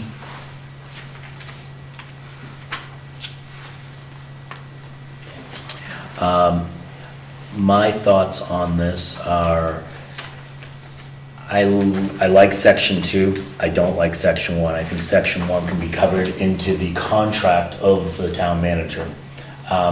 If we decide that we want to fix everyone to 3 years in the town, okay, that's with it. But I would say that school committee, everyone needs to be on the same playing field of the time period locking in the time.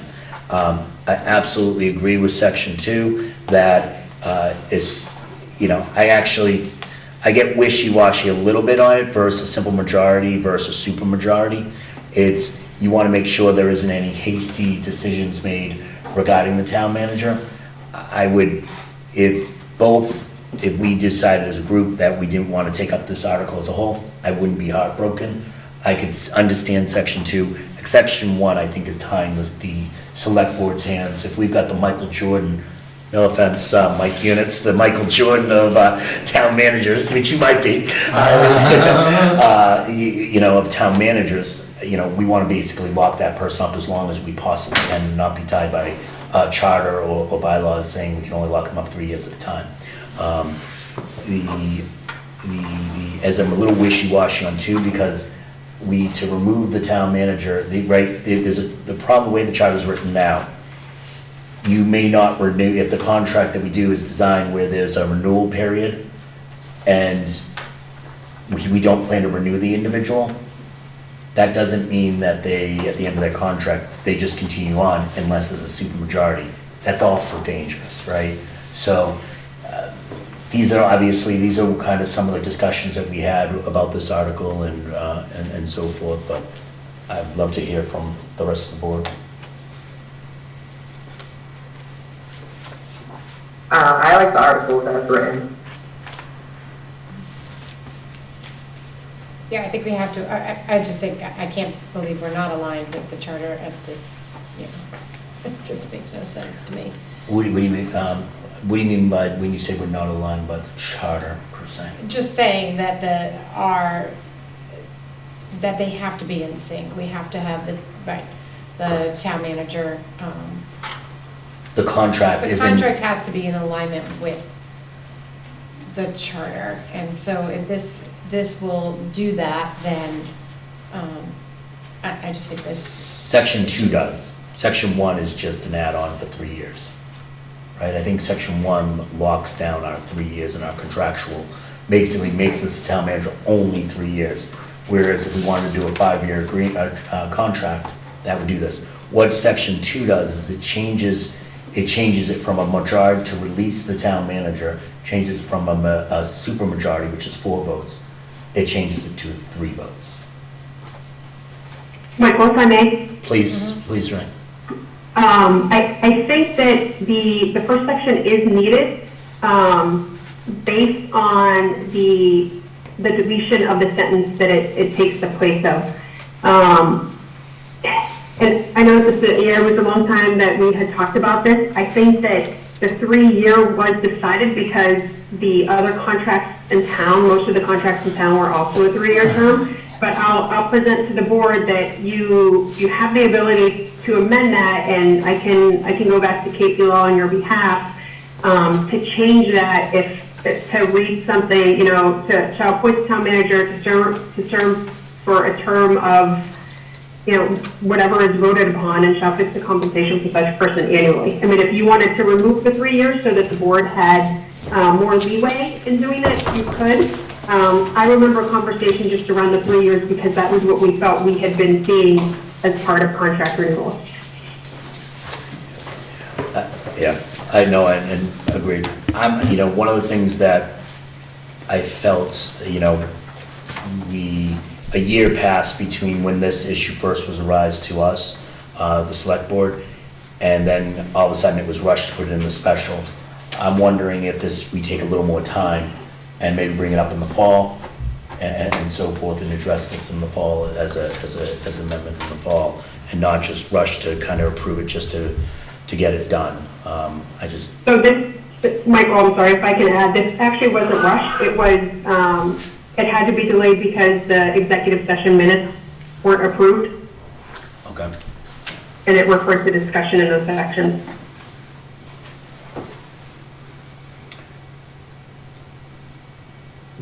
Motion to approve the article as written to be on the special town meeting warrant. So moved. Okay. So we have a motion to approve the Article 10 with the charter amendment change. Be aware that the charter amendment change requires a town meeting and then a vote of the town. So with that being said, Christine? Yes. Steve? No. Meg? Yes. And I am a no. Okay. The article does not, actually, nope, this is just It's an a vote, action. yeah. Yeah, it's right there, it's just a vote. So it's a 2-2 vote. Okay, let's see, where are we now with the, Just for clarification, because I didn't Sure. say anything, my issue would be with the 3-year, if that's changed, then that would change my vote, I think. okay. Yeah, section 1, I'm very, very similar to that.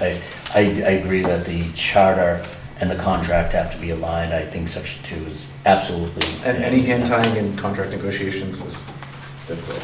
Yeah, absolutely. Okay, and were there any other, Mr. Town Manager, were there any other articles that we wanted to bring up tonight? Okay. Chair not seeing any other business or topics that are not reasonably anticipated 48 hours. We don't see any old business. I'm going to pass this off to Mike. Yes. Mr. Chair, Yes. usually, I just have to state, usually what happens is when we have that, are there any other topics not reasonably anticipated in 48 hours? I actually do have a topic. Sure. Okay, I had a couple people come up to me regarding the voting, and this might be more of a Lucia question, but Mike, if you could clarify, why is the voting on Saturdays for the town in the spring not done at the high school where there's ample parking and no sports games going on? I'm sure it has to do with a request from the school department, but I will check with Lucia on that. I actually asked Lucia about that. It's an easier setup and it's easier to get people in and out. The way you pull through around the back. Now that I remember, it's so much smoother than going into the high school. It was a big cluster. It was Norton's EMS that enjoyed the traffic flow. Christine, that is a good point to bring up too, because what I was told was that the schools were asked to not have sports on that day, and they did. So I think that's something we should definitely dive into the next time. Yeah, that was like the number one complaint was that there was no parking, and a lot of people had expressed that there were issues with being directed into a parking lot when they weren't trying to get into a parking lot, or people trying to get out of a parking lot, but they were letting all the soccer people go. So there's a lot. I know the middle school is much easier to get in and out of than the high school, but it's difficult when there is sports, which it does make it convenient for the parents who do go to the sports because they can just swing by and vote. So it's, I think either way, it's unfortunate that not everybody's gonna be happy either way. But if we could just work maybe next year better. Yeah, I think the sport shouldn't be done during the voting, or at least be moved to a different field. Yeah, I think I've asked about the sports several times from the town clerk, and what we've been told is usually the town meeting dates, the schedules are set before, because they're not school sports, they're South Coast League, right, for soccer. And so it's travel soccer, that's kind of a challenge, but Mike, will you ask Lucia and for more detailed information on that? Perfect. Okay, I'm sorry, Christine, is there anything else on the regards to anything not anticipated in the last 48 hours? Renee is raising her hand. Okay. I don't see that, I'm sorry. Well, she's not. I don't see that either. Yeah, Michael, I was just going to add to that because I think I may have been the only person who was on when the voting was changed. So the initial issue with the high school was primarily due to the safety, as well as the number of officers that had to be there during the school day in order to keep any voting residents from going into areas of the high school that they shouldn't. Unfortunately, what happened is that Dr. Bayetta and Lucia were working on moving the location to the middle school because it was easier to control, as well as the parking issue was less because it was teachers and they can move the cars versus teachers and students. What inadvertently happened is that at the same time, the board was approached by several members who said that voting on Tuesdays was difficult, especially commuting in and out of Boston. So at, almost, I would call it, I guess, adjacent decisions, the board was moving the town elections from a Tuesday to a Saturday. So both those things happened, and then we ended up with conflict on Norton Youth Soccer playing in the area. Like they seem, I think for both of the initial ones, the season started on that day. I know Lucia I had emailed her separately about this particular one because Wade did indicate that they weren't going to permit soccer to be there. It was scheduled, and then he followed up and they said that it was because it's spring, it's a much lighter season and there wouldn't be that many people, and then they changed the schedule of the soccer game so that there were less people. But I think in the conversation with Lucia, it just needs to be discussed that even though that, it did reduce the number of people who were there for soccer, it still created the difficulties with traffic. I just wanted to provide you with some context on how the whole situation ended up where it is today. Great, Renee, thank you for the color. I can tell you this, the moving from a Tuesday to a Saturday, we used to average on a Tuesday about 450 to 550 voters for contested race without a question. Now with contested races with contested races with no question are typically around 1,500 voters. So we've seen an increase on that. So. But that's great. Thank you, Renee. Mike Units, Town Manager's Report. Before you do, can we just... Oh, I apologize. I just wanted to mention this. I know the Memorial Day Parade on Monday the 30th. Is at 10 a.m.? Yep, we want to save it to I'm going to save you to the Select Board report. That's okay. I'll call you at that point. Thanks. All right, I'm going to be there for the Memorial Day Parade. Me too. So just to let you know, the bike trail, things are moving along. There's a lot going on right now. It will be advertised on August 27th. It's moving along fast now. We had a meeting I did this week with the attorney for the MFN and our attorney and the executive director of the MFN. We're working to finalize the intermunicipal agreement between Norton and the MFN, where the MFN will pay for a third of the cost of any takings along the railroad right away, and they'll also be paying for a third of the cost of the appraisal of those parcels. We had a meeting this week with state officials and to go over the timeline and the tasks on the bike trail. And next week we'll be meeting with the Army Corps of Engineers. And we expect to be sending out offer letters in May. We're waiting for the state to approve the letter right now, and then we'll move forward with that. Just wanted to let you know that we did get a notice from Constellation New Energy that is part of our aggregation, energy aggregation. So people should be aware that they'll be sending out a notice. And if you do not opt out, you are automatically in the program. That's the way the program is set up. So they're sending out notices now to residents, and there's an opt-out date of, the letter was sent May 3rd with an opt-out date of June 6th. So if anyone asks you about that, if they don't want to have Constellation New Energy as the provider, then they need to opt out. And I did receive a notice from the chief, the police chief, that today at the Massachusetts Juvenile Police Officers Annual Conference, Officer Mark Robichaud received the Exceptional Service Award. He was nominated by the middle school principal and vice principal and selected by the MJPOA board. The School Resource Officer Program which aims to work proactively and collaboratively on prevention, education, and safety in the school environment. And congratulations to Officer Robichaud. And I just also, you may have noticed a lot of tree crews around town, and National Grid is being proactive. They're out there right now with tree crews trimming all the main lines.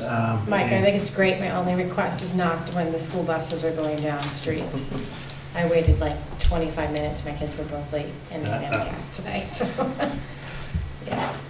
So they did the loop that comes in from Attleboro to the Norton Reservoir earlier this year, and now they're doing from the reservoir to the heading east.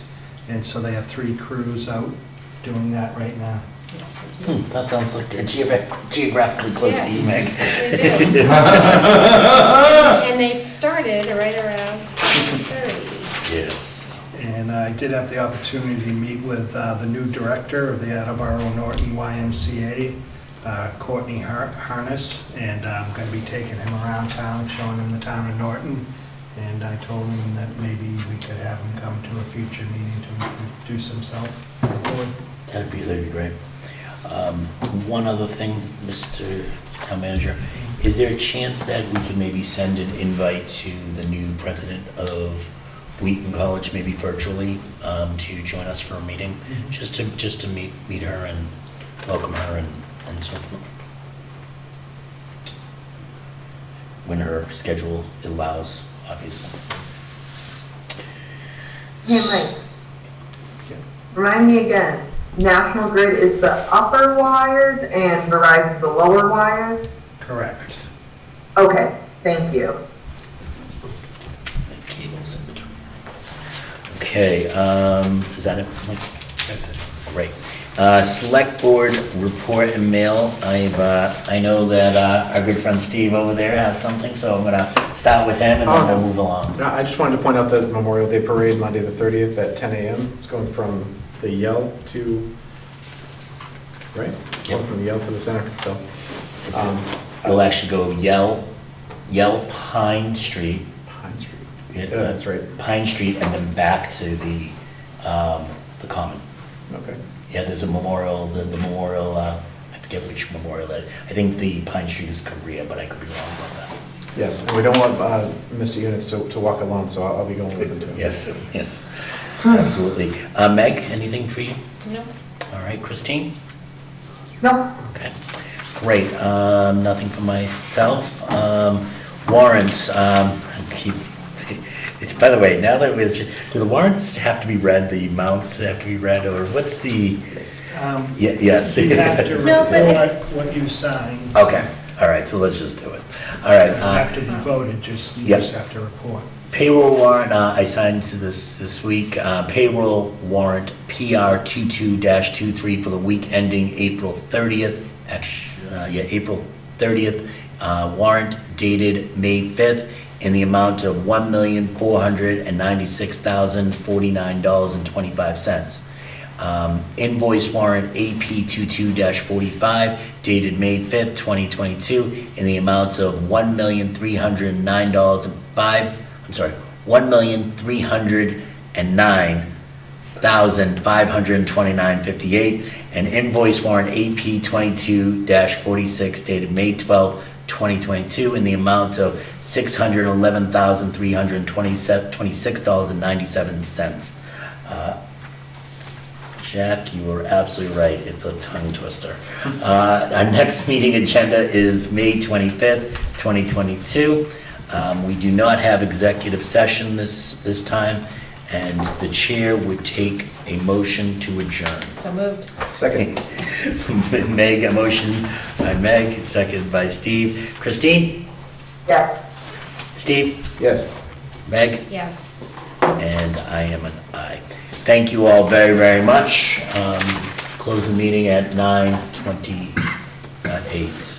27. 9:27. Thank you all very much.